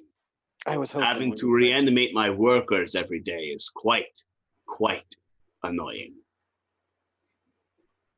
I understand. Hmm. Let's go, guys. Yeah. You can take the fast way down. I'm sorry. And what might that be? He points towards the symbol on the back wall. Touch that symbol. And here, I thought he was going to say jump. I Cool. just usually throw us out the window. Coby eyes it, and he already I saw wasn't someone. going to suggest those ways out if you valued living. Well, it's a hard habit to break. I've tried. Didn't take. Well, I don't know. I've been considering a plot of land here. You are welcome to one if you can earn it. I will certainly do my best. My goodness. Anna's going to My traipse over. necropolis has many open tombs. I would happily fill some with citizens if you wish to become it. The living have just as much a part here as the dead. That's the plan when I retire. What a very cosmopolitan view. How modern. He Alright, smiles a toothy grin. Thank you for your time, and You'll have one dead giant very soon. All right, let's go.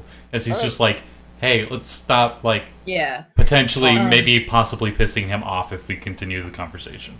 Yeah. Let's. Anna will wave and tap the sigil and boop out of there. Yep. The same thing happens to the guard, but you find yourself standing on the steps of the entrance to the entire palace. I bow before him and then do the same. Yep. Same. Boop. Okay. You poof outside, and you're standing in front of the guard that was out there. Hope your audience went well. Yeah, I think it did. Oh, that's great. So question to the GM. I know that here they don't really look at undead as anything other than just the way things are sometimes.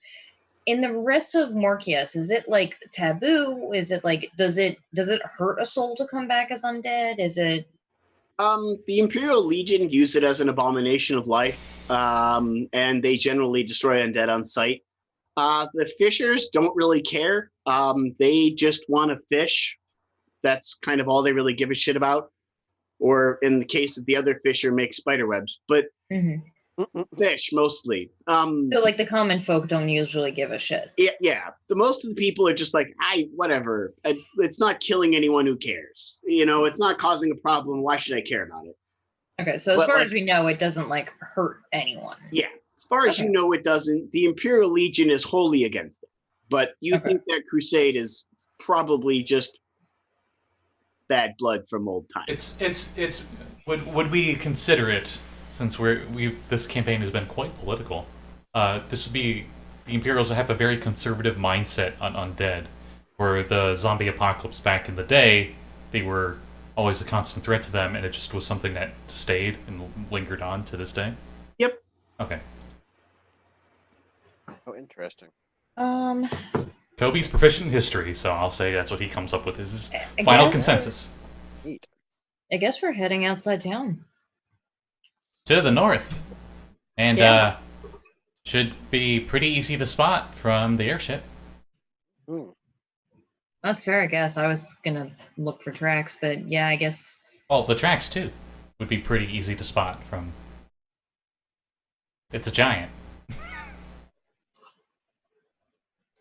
Fly low, scan the area.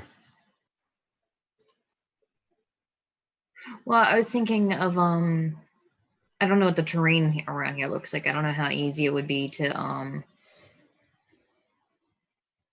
see or not see stuff from there. But we could at least try and get closer. Is it desert? No, It's plains, I think. Yeah, it's grassland or plains, I think. Oh, that extends. Okay. Yeah. Sorry, I was still thinking about the trip up here.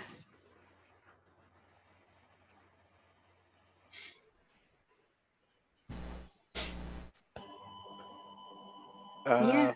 Okay. Do we remember which of the ironclads we've been to around here? I know that there's one south of here. Yeah, I think we hit. It was the one in the marshes. Yeah. The one where the lizard people and stuff was at. Okay, that's They were probably. That's actually probably the one near the crashed skyship and the fisher, the spider fishers. It's the one that was relatively near Hashke's people's land. I don't know if Blake has that marked on the map. No, not on the one I'm looking at. I gotta use the little DM's room. Okay. Well, why not? I'll use the little gnome's room. Sure. Break time, everybody. Yep. So we were just going to the airship, and we were looking for a giant, right? Yep. Right. You get into the airship, eventually get out of there, get into the airship, and begin taking to the skies and looking around. And it doesn't take long after you start going north to notice rather large, out-of-place footprints kind of smashed into the dirt. And yes, they do seem to trail a large pile of skeletons and zombies splattered along the ground amongst them. Oh, just like you said. Right. And you see the giant figure. Oh shit. Oof. It is around a collection of rocks. Giant birds. I would like to go ahead and summon my pack shotgun now, please. Is it some like only wearing like a rag with a big tree club, or what would we? No. He's armored pretty well, kind of like that. Okay. Jesus Christ. Whoa! Full Hey. plate armor and 2 tower shields with lava dripping down the front. Okay, have we ever seen anything like this ship before? No. Other than in our nightmares? I believe his name is Cole, because that is a pain train right there. God damn it. Wow. I mostly say that as a joke to Blake, because he knows it. Yeah, no, I got it. Here comes the pain train. I love Gears of War. I was Okay. I was thinking when I first showed him that that giant. Wow. Okay. That's not what I was expecting. Yeah, same. Cool. All right.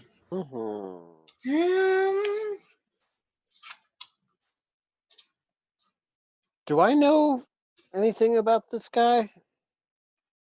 Like, just like looking at his armor or anything? Is that tipping off any arcana? He knowledge looks points? fiery. His armor looks metal. Probably something resistant to heat, so you can see heat radiating off of him. And his Okay. shields are literally dripping lava. Oh What? boy, Vint! I hope you had a chance to forge some of those bullets while we were flying. I did buy the I sincerely doubt it. I did buy cold arrows. Oh I yeah, don't think and anybody here uses a bow. I forgot to mention it until, well, I told Blake on the stream, but Anna actually sits down while they're traveling en route to the troll encounter, and she casts Find Familiar, and she now has nice. an owl, a little barn owl. Oh, okay.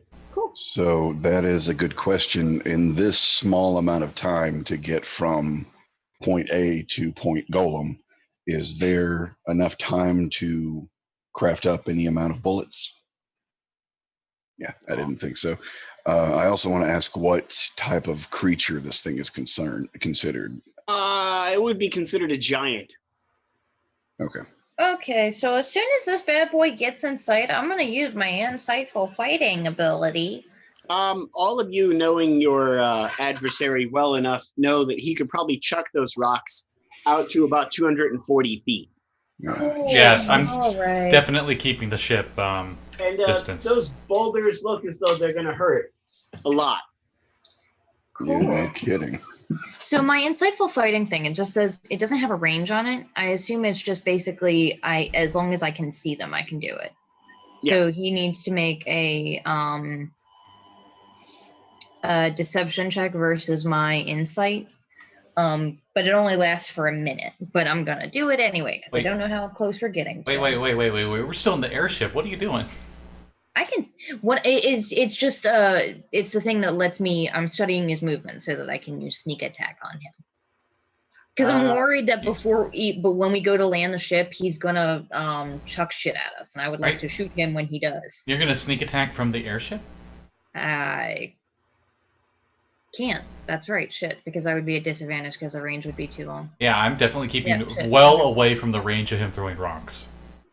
Yep, I forgot about long range being an issue. Giving Mhm. disadvantage. Well, Okay. I mean, Hmm. Anna's gonna shift her packed weapon to the sniper rifle. I've got this. That would help. Shows you an arrow. Shows on an arrow.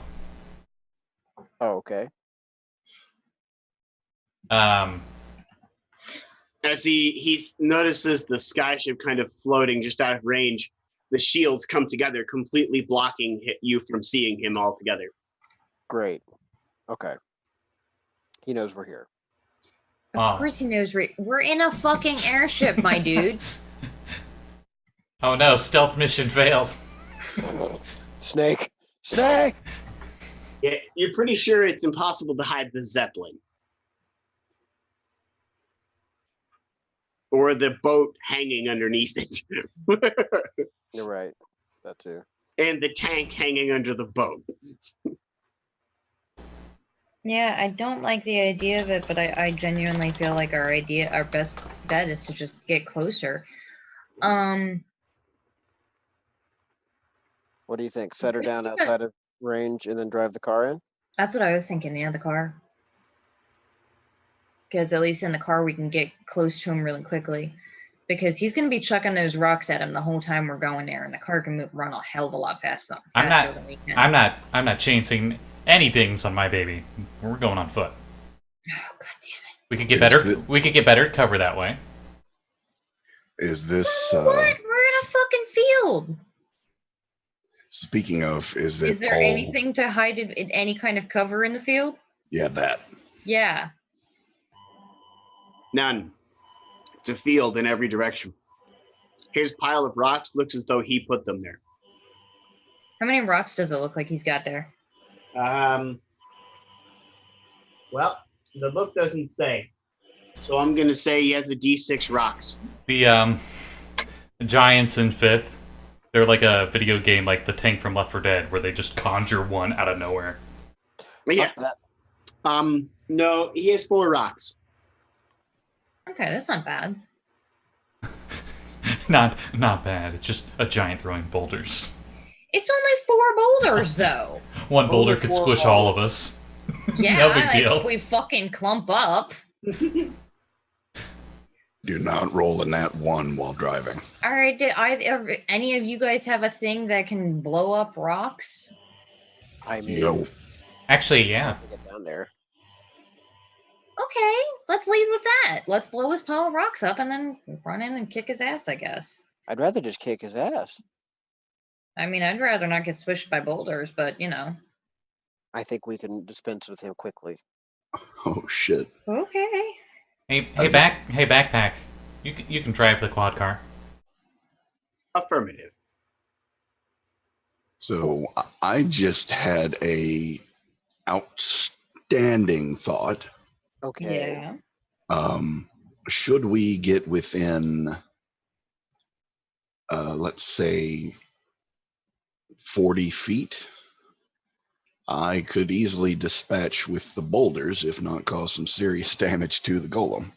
Well, okay, but that still What do requires you us got? getting in that close. I'm thinking we start to drive up, but we just go in circles slowly and getting closer.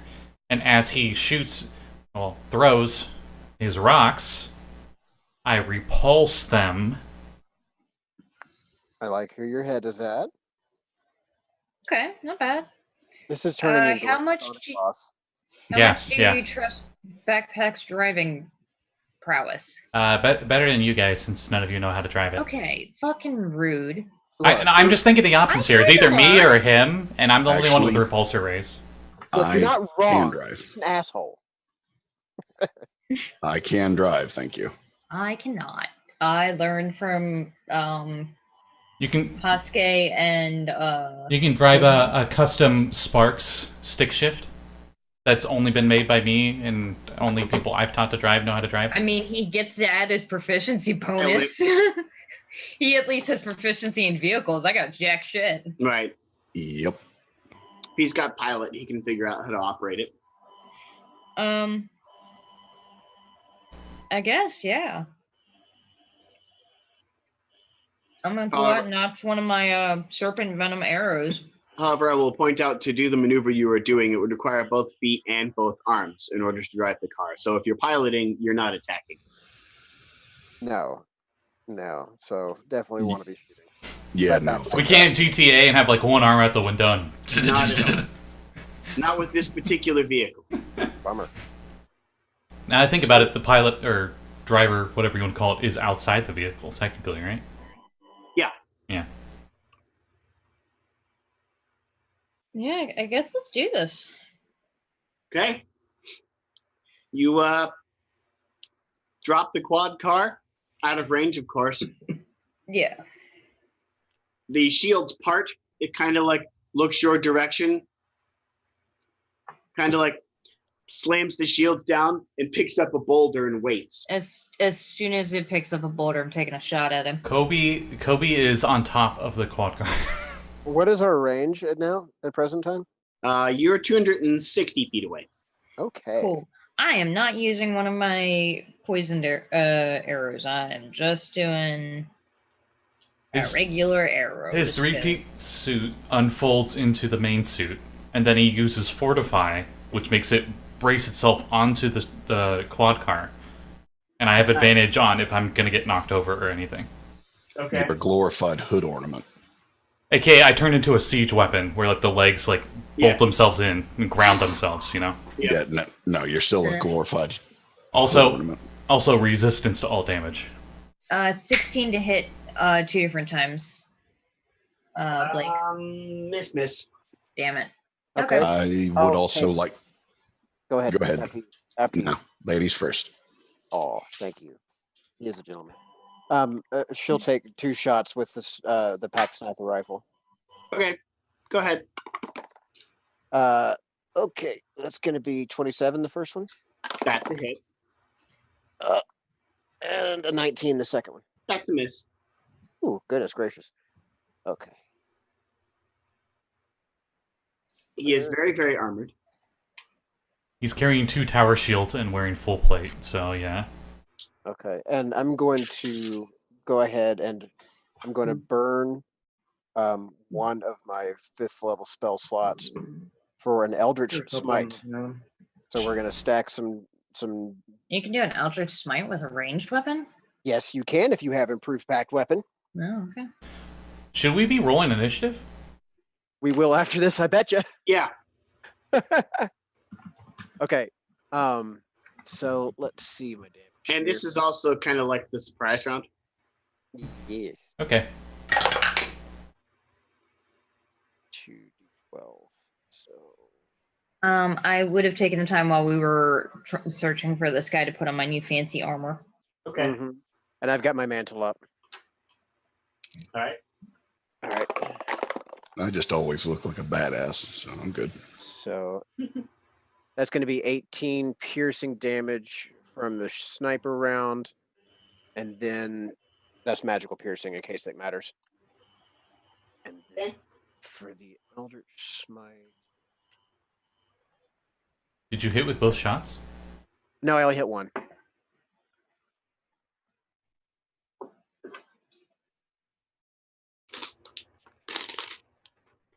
Okay. Sorry, I'm trying to find. I had it written down and then I lost. Damage die off of Eldritch Smite. It's D8. Okay, so 68. Sorry about that.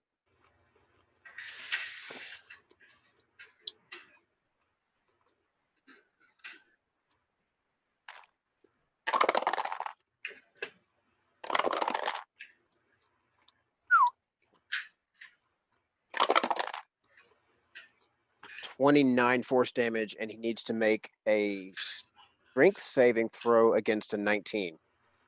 Nice. Does that have a size category limitation? Yeah, large is the big as it works. So He if it's seems unaffected. okay. How big is he? Huge. Oh, Nice. okay. Giant. But that's okay because it still hurt like crazy. Yep. Initiative. Yay! We'll do your surprise round, Vint, here once we get everyone's initiative count. Woo! Oh, so roll initiative now. Yeah. 22. 18. Okay. 15. So wait, I don't get a shot in the surprise round? You'll get No, one. he- Yeah. Oh, You'll gotcha. get one. He's just doing this stuff first so we don't forget. I also got... What? Initiative 24. Holy shit. Nice. I got 15 as well, but I'm pretty sure your dex is much better than mine. I only got a +1 modifier. And the +8, so yeah. giant got a Wait, one. wait, what? Wait, what? No, not. It's not with proficiency. It's just your dex bonus. My dexterity. Oh no, I'm sorry. Yeah, that's a save. I am so sorry. +4. Okay. So what? Sorry, guys. So what would your initiative be then? Because it's just d20 plus dex. Yeah, 15. Okay. I read it right for the roll. I Okay. screwed it up for the bonus modifier. number? Yeah. Okay. Just wanted to make sure it wasn't like +8. Well, you could have like a +8 or something crazy on initiative, but that would be feat stuff. Yeah. Yeah, no. Initiative is only +4. So the total I had was 15. My dexterity is a bonus +4, separate from what we were going for. Yep. If you had a +5 dex and were a very high level bard, you could have that +8. But yeah. All right. Leading initiative. Well, first off is Vint's surprise round. Mm-hmm. Do Vince surprise round, then Hashke will do your initiative. Okay, so the first thing I want to do is take my bonus action to load in a round of acid. Ooh. All right. And upon firing, the Conjure Barrage spell works as I'm firing. Yep. So I am firing with the acid round on a Conjure Barrage. Okay. At what? At the golem, of course. Oh, well, you said you were going to take out the rock pile, so I thought you were going to melt his rocks. No, considering I'm not nearly close enough for that idea. Okay. I'm merely taking a pot shot. And so I rolled a 20. A nat Okay. 20 or That's 20? right. A nat 20 Okay. Nice. on a acid bullet Conjure Barrage. Blake, how do you do crits again? I'm trying to remember. We'll roll from the table. Okay, let me get it. Roll a D100 because I got a crit table. I don't have a D100, but percentile work. Yeah. Yeah, Yes. that's what So, he. yeah. Yeah, that's Oh, that's D100. 33. Okay. All right. 33. A random item carried by the target, determined by DM, drops out of the target's belt pouch, backpack, or other carrying equipment. Random item.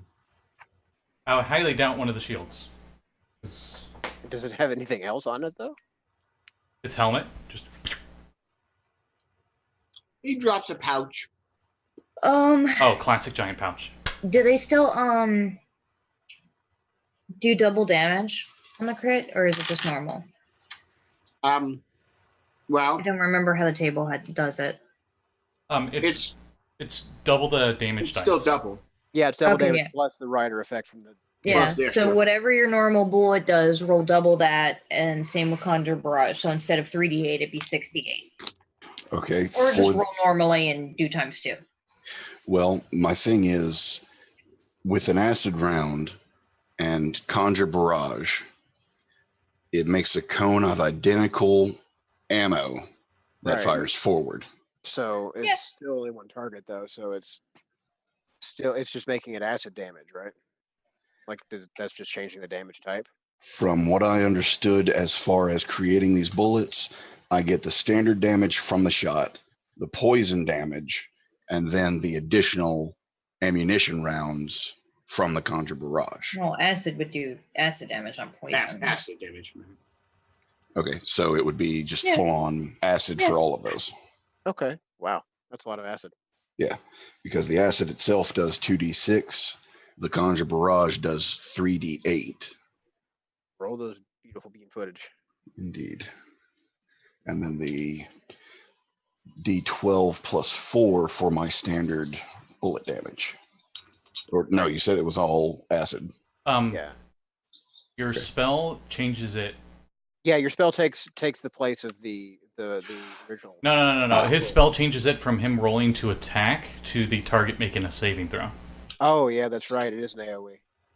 So you wouldn't make an attack roll in this It case. wouldn't be a critical. Yeah, Oh, sorry. that's right. So It's a ouch. 60-foot cone, and they must make a dex save to your spell save And he's DC. well more than 60 feet away, so you wouldn't have used that anyway. So he can Yeah, still get the and- crit, but he wouldn't get the Yeah, comp. okay. he Okay, still has so to hang spell. on. Conjure Barrage is an action. So you choose to either attack with your gun or you use your gun to cast Conjure Barrage. Oh, I thought that meant no. It says fire a piece of non-magical But ammunition. not using your attack action. You're Yeah. you're as part of casting. It's like a moving Yeah. blade. You have to attack during the casting of the spell, but the attack action Yeah. is not what you're doing. So it could still. That's a pain in the butt how that one works. Instead, Like, Yeah, the instead of wording is- instead of you using an attack action, you're using a casting action, and you're casting the barrage. but it says it does the damage type is the same as the weapon or ammunition. Yeah, so it would just be the 3d8. Yeah, you changed would it. be- You it would changed be, it from an attack to a spell, essentially. Yeah, it would be acid damage though, because you're using the acid bullet as the component. Mhm. all of Okay. which is moot, however, because we're outside of the range of the The spell. 60-foot range. Oh Okay. yeah, that's right So too. his attack roll for just actually shooting the gun It would would have be been just valid, and the he would still critical get for the critical attack acid roll. damage. Yeah. Okay. I am so Just sorry roll for damage is normal. No, it's fine. Just roll damage It's is fine. normal and then None of us have ever used this spell before. crit it. Okay. It's so a learning experience for everyone. Yeah. Okay. So acid round is the D12 plus the acid. Yeah. Correct. Yeah. Yeah, so So now it's 2d12 or 2d12. 1d12 plus And 2d6. Right. So, but it was a crit, so double that. Jesus. So okay. 2d12 damage. and 4d6. Yeah, you can either roll more die, or you can just roll the die you have and double that number. Right. Okay. So Wow, a 60-foot cone is nice though. Holy crap. Yeah, that is useful. indeed. Okay. So 15 for a D12 roll. It's 11 plus my plus 4. Let's see. Plus 9, 6, and 3. Okay, so it's 15 and 9, 24. Yeah, Yeah. 15 and 9. 24 twice. so 48. Nice. 48 damage, one shot. Oh, That's a very good surprise round, my friend. That was, Okay. yeah, you, Leading initiative. Hashke, okay. How far is it? 260 feet away. 260? Yep. Alright. everyone's in the quad car still. I said. Yeah, how fast Shooting does out the the quad window. car go? A riding horse is normally 50 foot per round. Usually, from what I've seen, they go to combat mode for vehicles where they go to specific feet increments, like 50 or 60. So. It would be the same as the combat, the warhorse, whatever. Yeah, it can go faster, but you're in combat, so you're kind of Being careful, I guess. yeah. Well, you're not driving at cruising speeds. You're driving at like Right. maneuver speeds. Right, yeah. You're not going to drive at straight acceleration. You're going to slow down so you can make turns and So swerves. hmm I cast Ice Storm on it. Needs Holy a death shit. save. Yo, okay. Hey, dexterity, he's got none of that. See, you roll the 6, and then I add his dexterity, so 5. Nice. Oh, he definitely failed. Sounds about right for a giant in full plate with 2 tower shields. So it takes 11 bludgeoning and so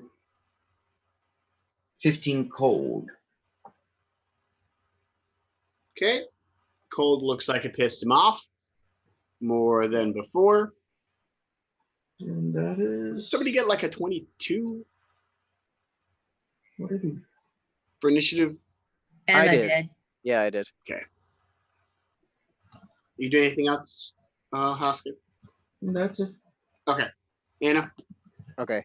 And we're still out at 240 feet, right? Yep. 260. 260. Oh, before we go too far, for the surprise round, I guess Coby would have readied an attack if a boulder's thrown. Okay. All right. She's gonna use her. She's gonna use her action actually to burn her pearl of power and reclaim a 3rd level slot. All right. And then her bonus action, she is going to use that 3rd level slot to cast Hex Okay. on our new friend here. What's the range of Hex? Oh, actually, I take that back. It's not gonna work either. So I'm gonna hold that until I get closer. That's what not. 60 feet. It's 90 actually, but it's still not within range. You know what? I think she's just gonna have to hold for now. Okay.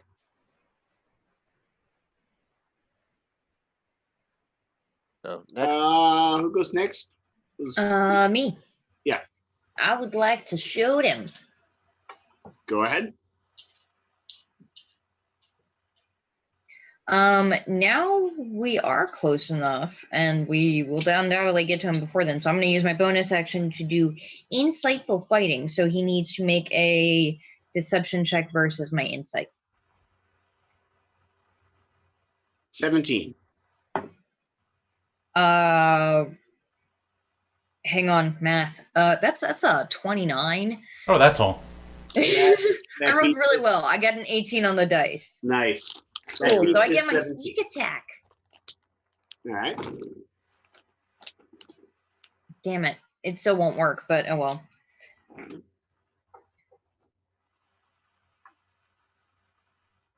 Yeah, shit. All right. It wouldn't have mattered because I didn't have anything else I could use for my bonus action anyway. I keep forgetting that it doesn't matter that it gives me sneak attack if I have disadvantage, which I do because he's still hella far away. That is a miss. That's even worse. Yeah. He's too far away. I can't hit him because of the disadvantage. His AC's too high. All right. drive us closer. I want to hit it with my sword. Yeah. That's all I got. I think Vint is up next. Yep. All right. Are we still moving closer? Or are we still at 240? Or You're 2 still at 260. Right. Sorry, Jesse made me do that. All right. I will simply take another bonus action, put in another acid round, and take another shot. Okay.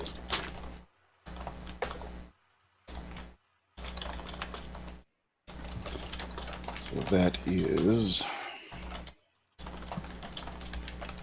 What's the bonus on that? Damn it. Sorry, that is a 24.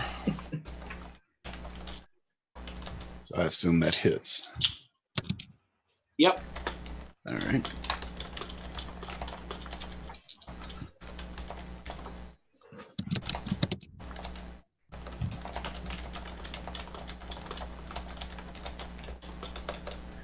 Fourteen and 9, 23.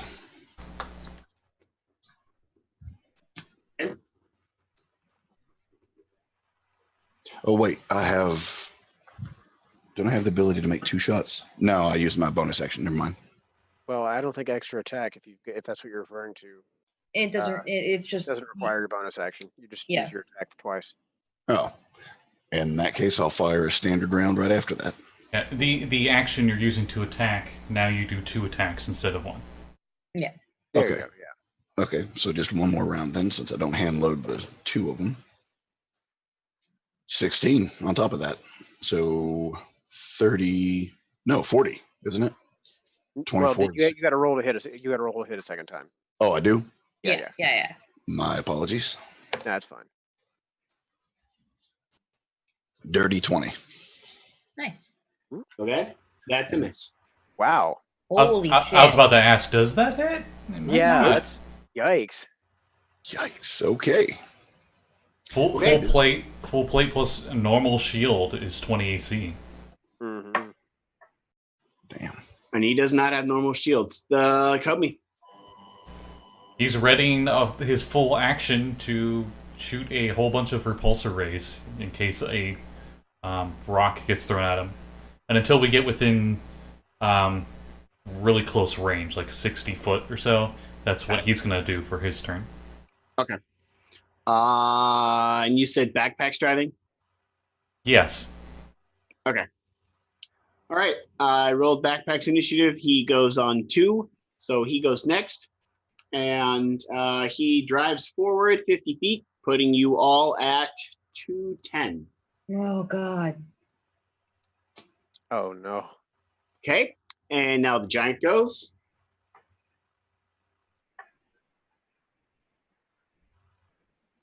What are the chances of him throwing one of his tower shields at us? No. I doubt it. He's got rocks. His little sheet here doesn't say throw anything.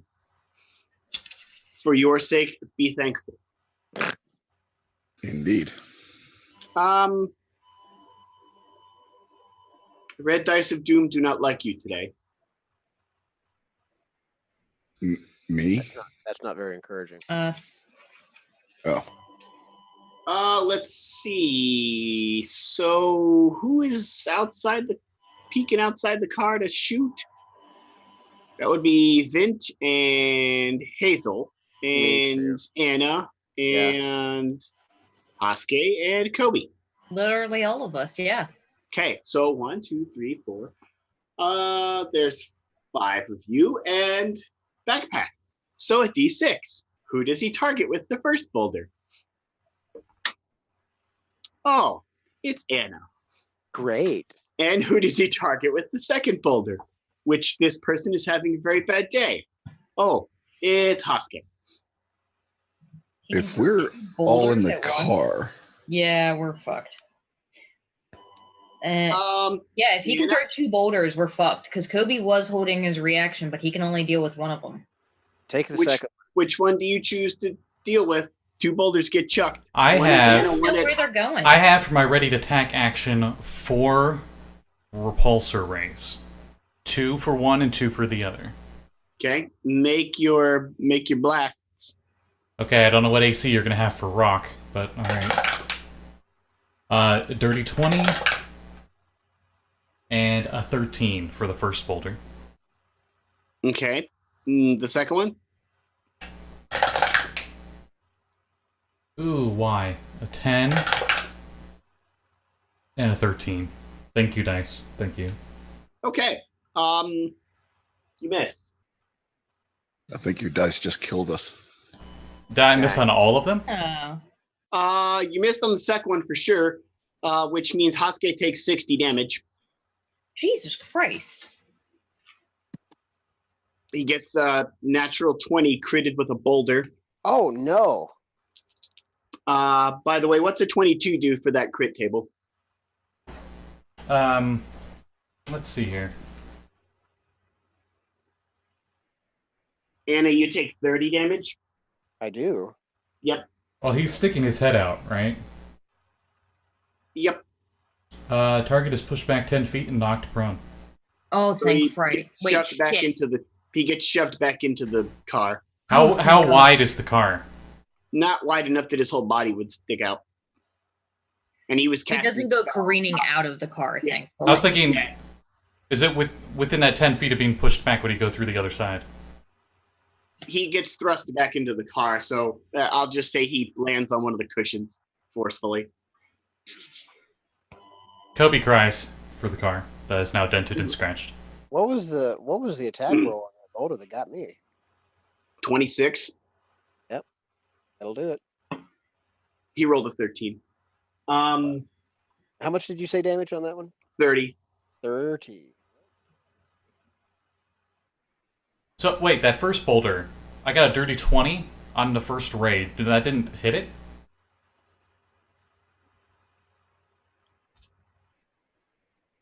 All right, it hit it. What's the effect on the boulder? Okay, so the big thing is it does force damage, and then normally it would have to make a strength saving throw, or it gets moved back 5 feet per ray that hits it. Only one ray hit it, and it's a really low DC, so it would have passed it.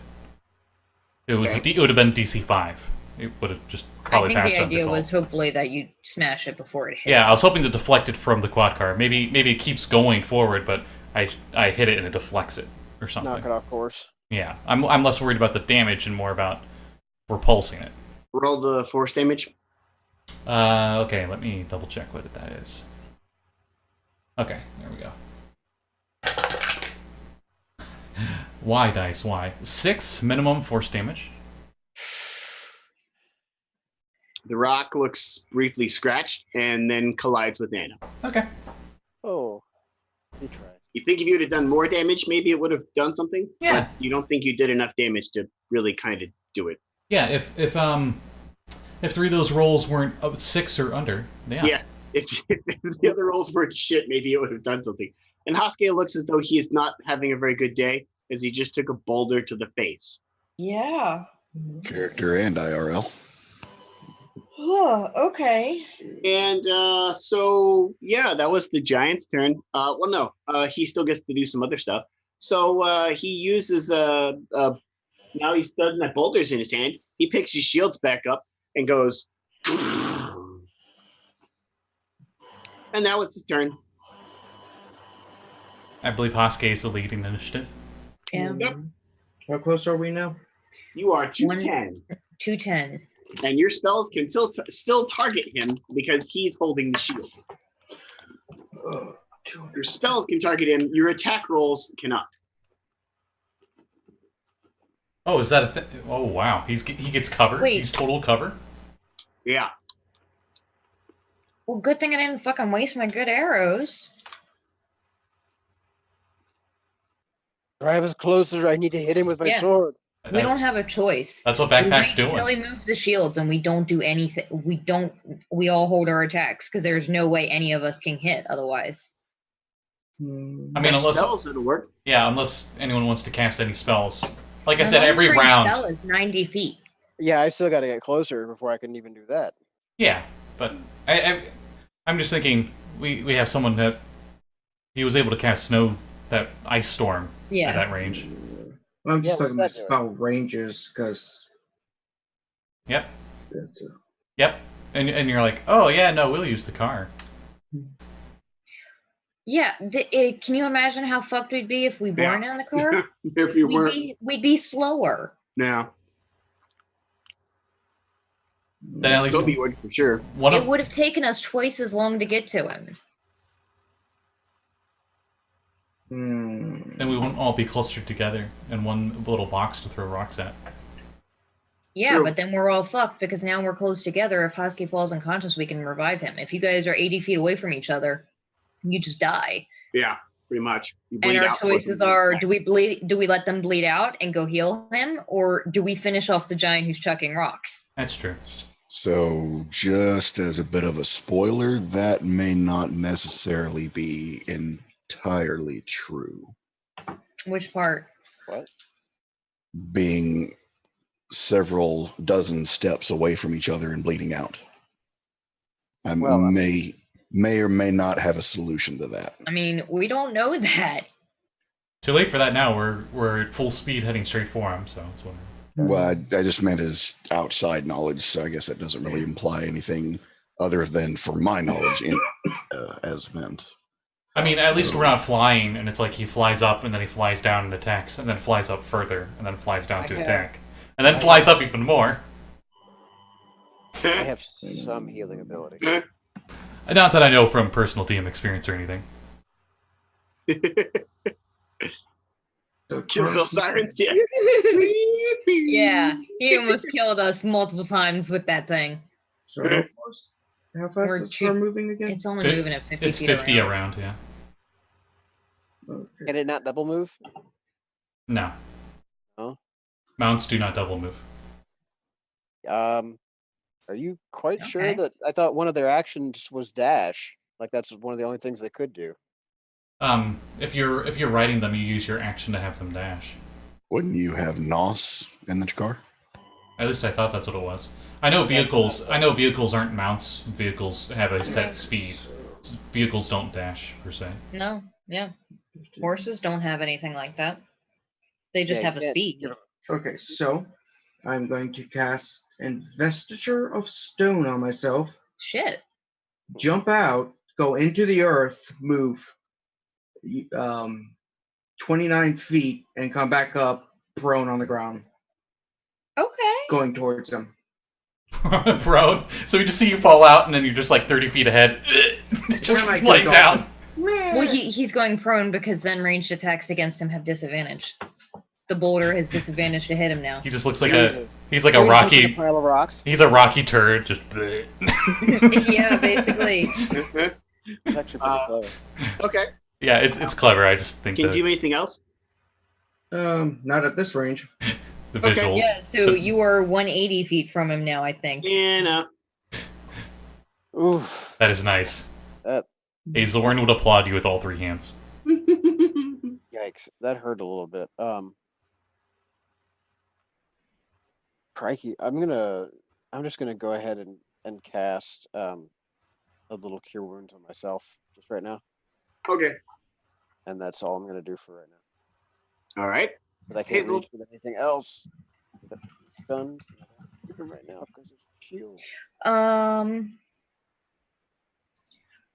You said you were just readying an attack whenever you could, when you get Yeah. range, right? I am going to. I have 20 of them. I'm gonna try one of them. I'm gonna ready one of my frost arrows. As soon as I see those shields dropping, anyway, letting loose one toward his face. Okay. Yeah. So I'm holding my action because I don't have anything else I can do. None of my other stuff I'm within range for. Got it. Vint. Oh, I have a terrible idea. If I'm not mistaken, can I cast a spell and then move? If you get out of the vehicle, yeah. That's kind of the point of my terrible idea. Is acceptable? Yes. Yeah. Okay, I cast jump on myself, and I jump the fuck out the car and Okay. go 90 feet forward, and I'm going to slide down into prone position while leveling my rifle. All right. Action. Good. Done and Remember, done. you are 90 feet closer. So 210 minus 90. 120 feet. You can Oh, jump 90 feet? jump allows you to triple your movement speed. My speed No, is it 30. triples your jump distance. You Your can jump 30 distance. feet. What's your strength? Sorry, I No, thought, No, yeah, it's fine. Jump is one of those abstract rules. What's your strength? strength is it's a 14. Okay, you can jump forward 14 feet if you have a 10-foot running start, and your strength modifier is how many feet you can jump vertically. Just to give you an idea, and then with jump spell, you triple that. So you could still jump like 42 you can still feet jump crazy amounts, but forward, 90 feet is crazy. but not 90 feet, unfortunately. I that would be great if you could. You could be like the Wizard in Morrowind. You're just like, Yeah. just roll 2 down. Well, I mean, technically, I still could. It lasts up to a minute. Yeah. You said So 14 feet with a 10-foot running start. It hasn't even moving in a car. Would that count? It would be Yeah, I guess. your jumps would be faster movement than running, wouldn't it? No, it wouldn't. Dashing would be 60. Never mind. yeah. So I guess 14 tripled is That's 42. 42 feet. Yeah. Yeah. Okay, so I guess instead of 90, it's 42. That's fine. And you can As jump close as I- vertically 12 feet, if that even matters here. Unless we're calculating the arch of my distance for jumping at this point, then We're not no. using parabola. Yeah. We're not using parabola. So let me mark this down real quick. I go from D&D, everything is a nice flat straight line. With a 10-foot running start, your vertical jump is your strength modifier. Your horizontal jump is your actual strength score. So your strength score is 14. So okay. So 210 minus 42. I forget what page it's on, but it's on one of those random abstract rules in the PH. Yeah. That's kind of hard to find. Well, that's not too bad. That still gets me to 160 feet from him. Yeah. I memorized it just because of crap like this. That's just like, god damn it, now I gotta look up the jump rules. No, it's perfectly fine. It still got the idea. It just wasn't as far as I thought it was. Mhm. So, and that is my turn, though. Okay. Okay. Coby. Readying the repulsor race. I can't really do anything. I'm siege mode on top of the car. And then the car moves 50 feet closer. So now you are 180. No, At 210, that would be 160. 160. 60. Oh, shit. I should have stayed in the damn car. You could jump onto the car. You still have jump going. Yeah. This is true. And then you could jump. Yeah. You're more maneuverable than I am. You go apparently. before the car. Yeah. On Don't the you love giant how- goes. don't you love how two people turn-based came out. combat? Oh, they're laying down. Well, everyone else is hiding except that gnome hood ornament. That's probably what he looks like. He's fortified, so you probably can't even see an actual gnome underneath it. It's just, Rock. There's just a scared little human girl in the car. you got, Yeah, it's I'm like not worried about anything else. Rock. you're balled up in there, and there's No, just wait, like Anna's still in there with me. Yeah, aren't I'm you? with you. Yeah, Yes. yeah. you're balled up in the car, and there's just like a little human hand with a gun poking out the window. So 2 little girls stuck in the Yeah, he downs his shields and rocks. Okay. Yeah, Hazel, your action goes off. Give me your Fucking might have hit actually for once. Oh, okay. Even with a disadvantage, that is a 24. That is a hit. Cool. Wow. What does Frost Arrow do? What's your bow do? 1d8 plus 5. Roll another one of those as frost. Sweet. Are you fucking kidding me? 2 1s. 1 frost damage and 6 piercing damage. Outstanding. You're rolling like me. Sneak attack in that? I can't because I have disadvantage. All right. Okay, Coby, make your repulsor blast towards the rocks heading at your face. Nice. 12, 11, oh, there we go. Thank God. 25 and 11. Okay. Roll me 2 damages. Oh, thank you. Oh, thank you. 11 force and then 11 force. Awesome. You shatter one of the rocks, and the other one hits you, and you take 30 damage. No, I don't. I take 15. Oh, Yeah. shit. I am fortified. And because you're fortified to the car, you get bashed instead of the car, and take 15 instead of the 30. Also, I literally do not budge. The car probably kicks back a bit, but I do not go prone. This boulder just hit you like full force, and you're like, "I've got this." Now there's just a Coby-shaped indent on the roof. He's like a really sturdy ornament where it just he does not look like he moved at all. It just shattered around him. I'm just like, "Oh God!" I look up, and there's just a Coby outline. So, how close is Coby to Wile E. Coyote? I mean, it was only 15 damage because of his resistance. Yeah, he's actually doing pretty decent. Yeah. He isn't pancake. Hashke. Okay, so I use an action to turn into a giant eagle, go into the ground, move 79 feet closer, and come Oh out. shit! So that I'm still kind of prone. Cool. So he's 100 Can you- feet now. Can you wild shape while concentrating on the spell? Yes. I think you can. Yeah. I just wanted to make sure. You just can't cast spells while wild shape. Yep. Yeah. You can hold concentration on the spell through transitioning, and in Yeah. fact, many do. Investor Stone allows me to move through Earth as if it's air. Great. Nice. So you're 100 feet away from him. Good combo. Damn. Yeah. That's good. Because That is good. what's your fly speed? 'Cause that's your burrow 80. speed. So Yeah. it's 179. Nice. That's awesome.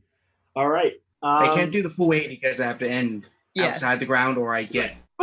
Shunt and fly. You get video. There's a character in My Hero Academia that has that power, actually, when I think about it. Anyway. That's neat. And think Anna is up. Yeah, no. Okie dokie. We're how close now? You are 160. 160. Yep. 160. Ooh. Yeah. Okay. So, sure. She is going to use her Eldritch Shift to zap forward out of the car and move the rest of her 40 feet because she's got her bonus 10 from the mantle. Okay. That's going to put her within range, and she's going to let fly with 3 Eldritch Blasts. Okay. Wait, did you get out of the car? I used the shift. Now it's just Hazel and Coby. and backpack. All right. Oh boy. Okay, I rolled a 19 on one of these. Do I have a ability that gets me a crit on a 19? Do I? With your packed weapon, I don't know if you have. No, but it was just shoot. It was just Eldritch Blast. Yeah. So it's going to be 28, 24, and 14. Roll your damage. Like how everyone pulled a call. Two of them. For two of 14 does not hit. Okay. I like how everyone pulled an FPS video game where they're like, okay, we gotta stick together as a team, and they immediately split up. Safer that way with them boulders. Yeah, true. He's got to pick a target now. It's like the team gets fired at one bullet. They're like, whoop! Disperse! Ah! Ooh, that's good. Hashke is like a super veteran, has like a golden gun and everything. So that's going to be 22 force damage all day.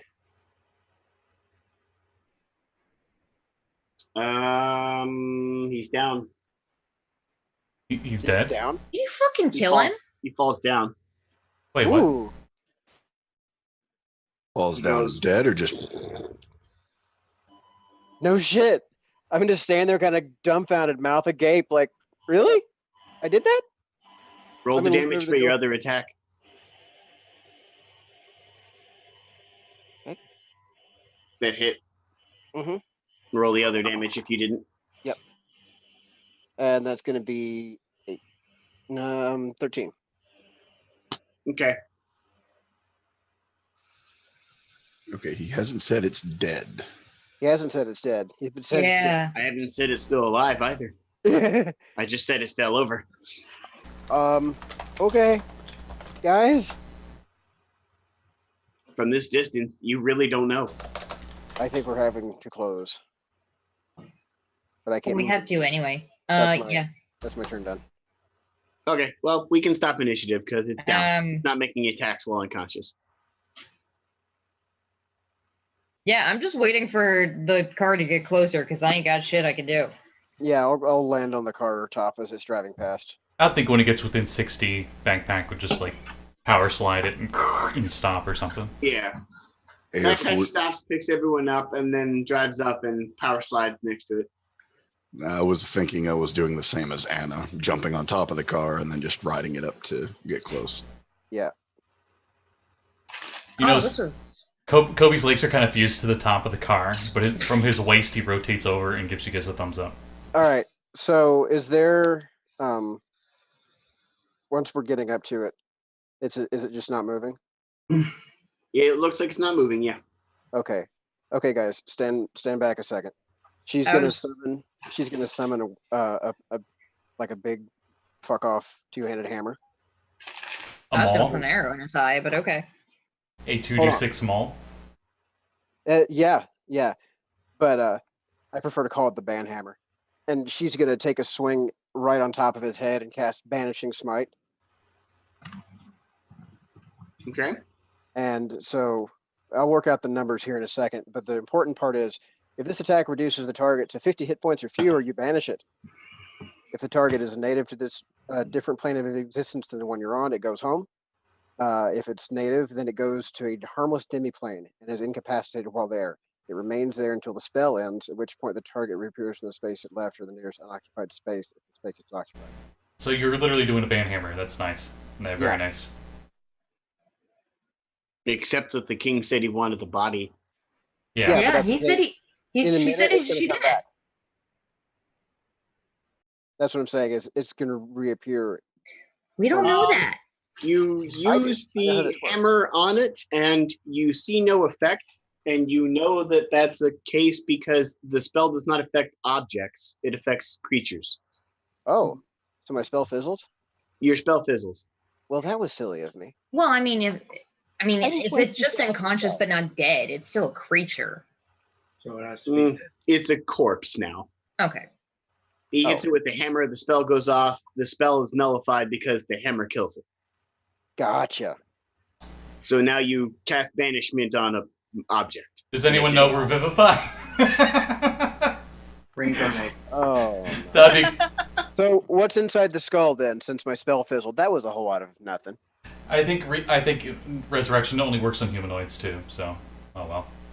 Could you use mending? I'm gonna look around on this guy, see if he's got anything in his pockets or whatever. He has a sack that fell off, I'm going to pick up the sack that I shot off. Thank you very much. and he has another sack that's attached to his belt. I'm going for that one. How many sacks does this guy have? At Two. least Just one the big two. one.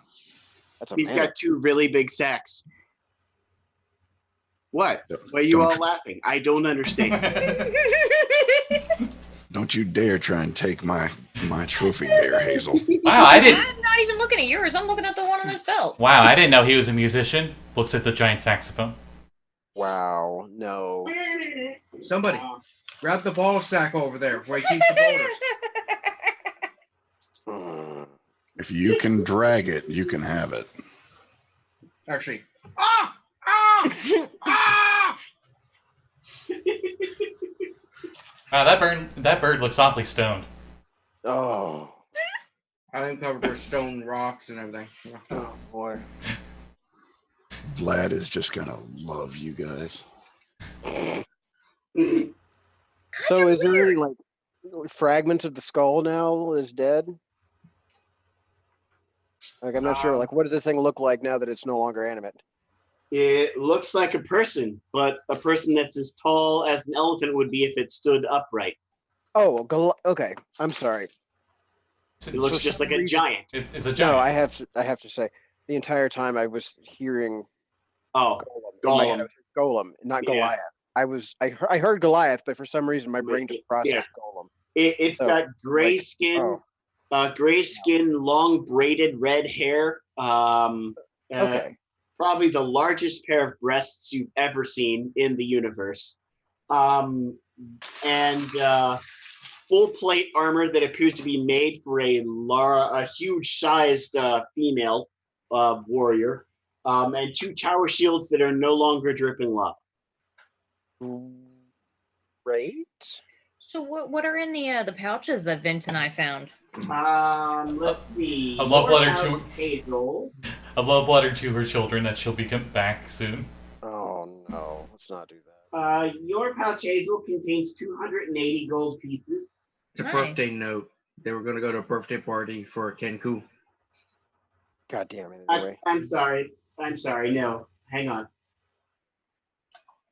Your pouch has. I did that completely wrong. Wrong table. It's much more than that. It contains 1,400 gold pieces What? and 140 platinum. So 2,800 gold all day. Yeah, that's the one Hazel has. Congratulations, Hazel. Trina. Sounds like you got some rocks in your gut. Mm-hmm. It also has 7 bloodstones. I think most of the stones are blood now. Practicing for that undead city. Thought I was the only one that was gonna move there. That's one. One bad joke. Ah. Now that's two. Two What's- bad jokes. What's with the reception of these jokes around here? It seems pretty dead. He just looks around at the audience. Out of character, I'm gonna shoot all of you. Sorry. And 5 250 gold piece art objects. Oh. Nice. What CR is this again? He was 14. You don't say. Was. It's melee. Mainly a melee person. Yeah. Oh, okay. Okay. And Vint's sack has. Please rephrase that. You're the one that went to go grab the sack, Vint. You guys both grab the sack, so you get sack treasure. I said it was a bag, but whatever. I said, No, it specifically says giants carry giant sacks. Yeah, no, it's fine. Just move along, please. Yakety Okay. sack. Don't know about it. Yours, not so terribly good in that department. Yours has 700 gold, Only. No gems. And no art. That's a, And 75 pounds of dried meat. Hell yeah. I think Sorry. he got his preferred sack. God He damn likes it. his big meat sack. And that is 75 actual pounds of dried meat. No, you can't have any. Wow, rude. Talking to the bird. It's still your teammate, man. Until he transforms. You kind of got squished by a boulder there, but now you're a bird, so I don't know. I'll wait until you're a person and you can actually answer me. Oy. So I'm gonna go over there and have a look at these tower shields. Like, what the hell is going on with these fellas? They look as though when she held the back of them. are you pruning your pebbles? Yes.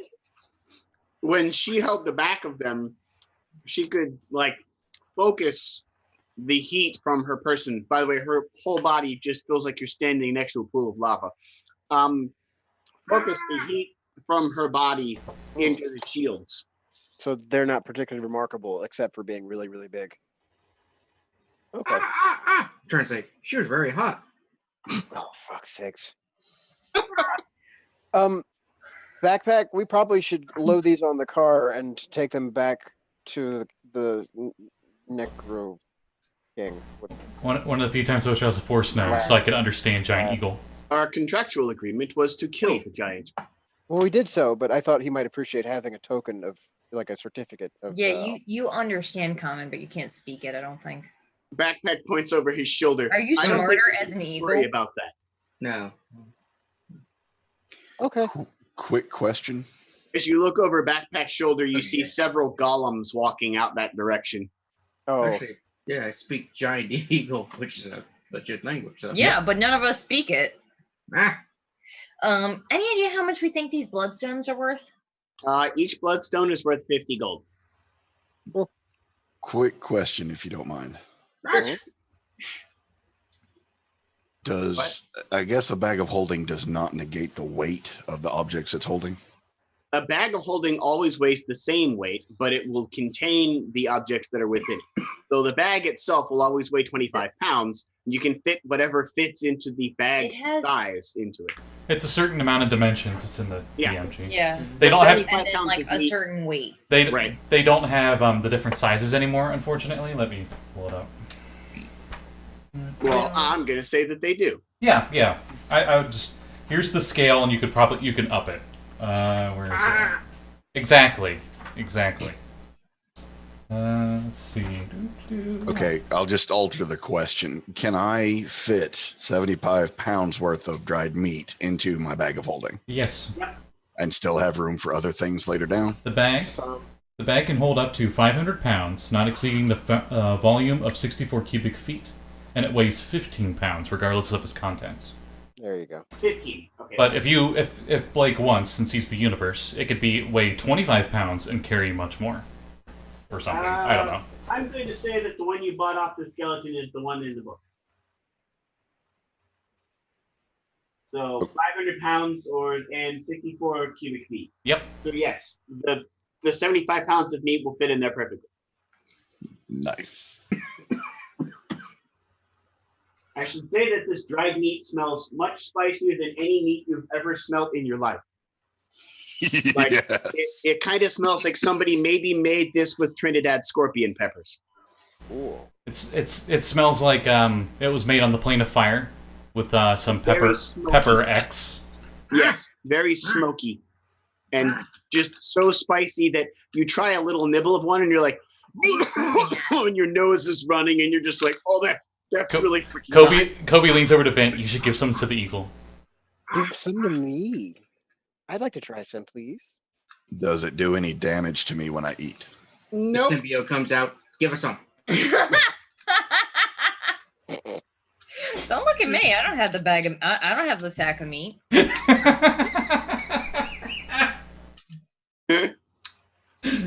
I'm 5. My humor is 5-year-olds. Oh, sorry.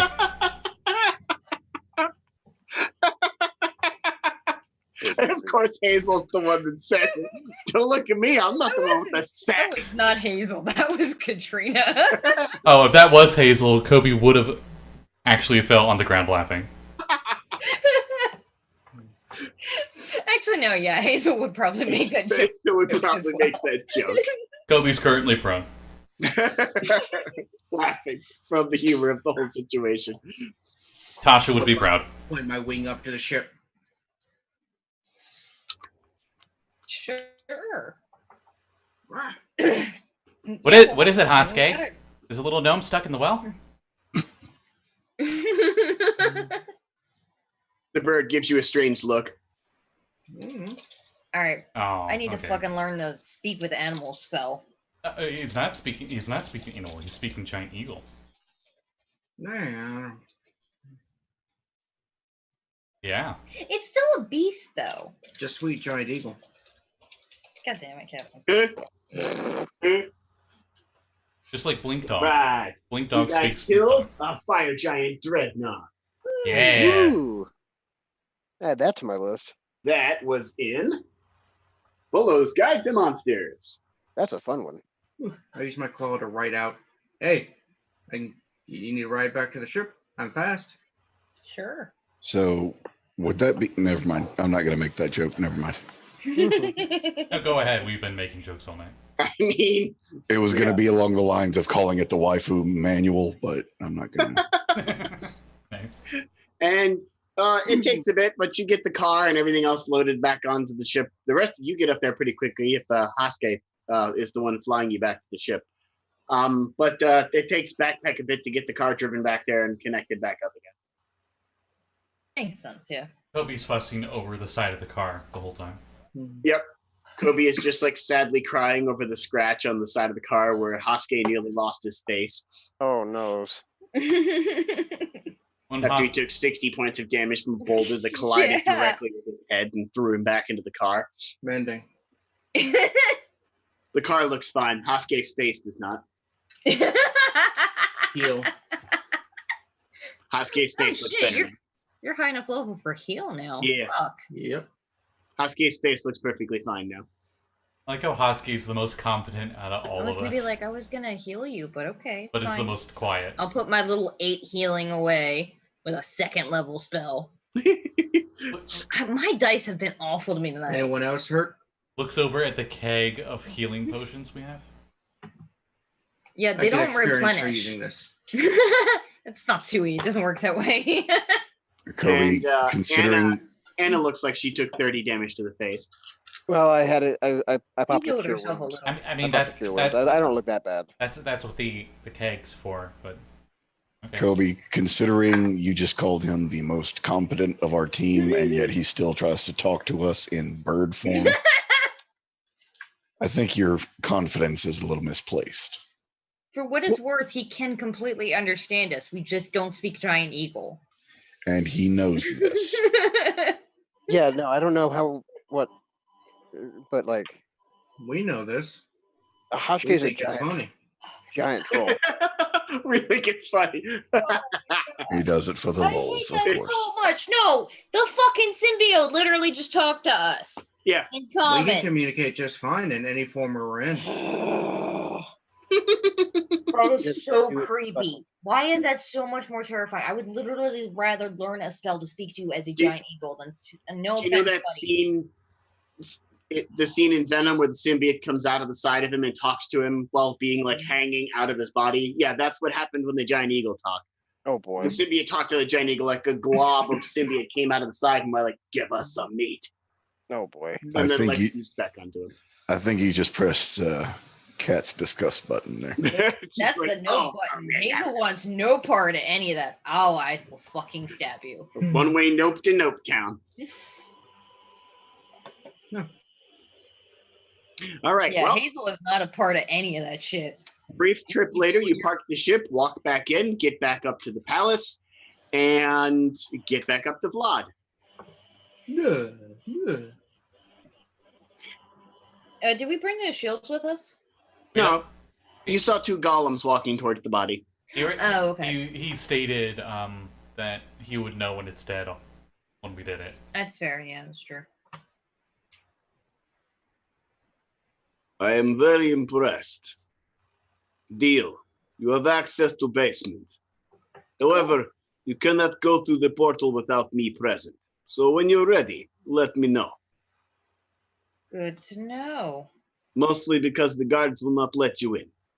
That's fair. At what time would you be available? I am undead. I do not sleep. When do you want to go? Well, I know you're a very busy man. I am. But I make exceptions for people who help Empire. Well, I say at least a day for us to rest from the fight, and then we're good to go. Rest that inn. Come back in the morning. Okay. Very gracious. Or afternoon. I am not picky. We can go sell some of this art stuff that we had laying around. I like to Oh think yeah, I'm sure the skull friend will love to see us again, huh? I like to think the art Yeah. objects are just the more of that spicy meat in the shape of art objects. Eh. They're just so finely crafted, it's worth that much. It's just- All right. You go back to the market first to sell some stuff. Because that's probably the best way. Converting it just to plain gold, each of us gets 1,020 gold, so 1020. oh, nice. Okay. However, because he loaned me some, Vint gets 2,020 gold.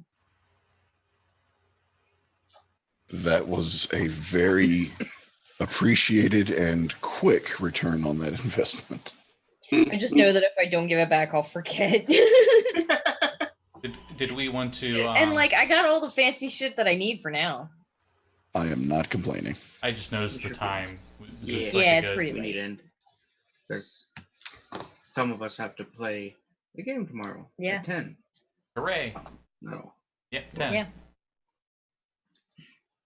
Stay tuned next time when our group decides to discover what exactly crashed in those hills.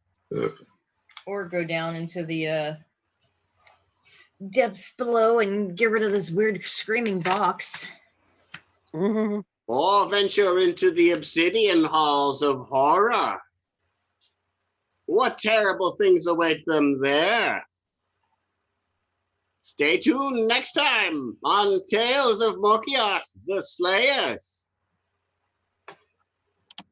Cool. Anyone have any plugs?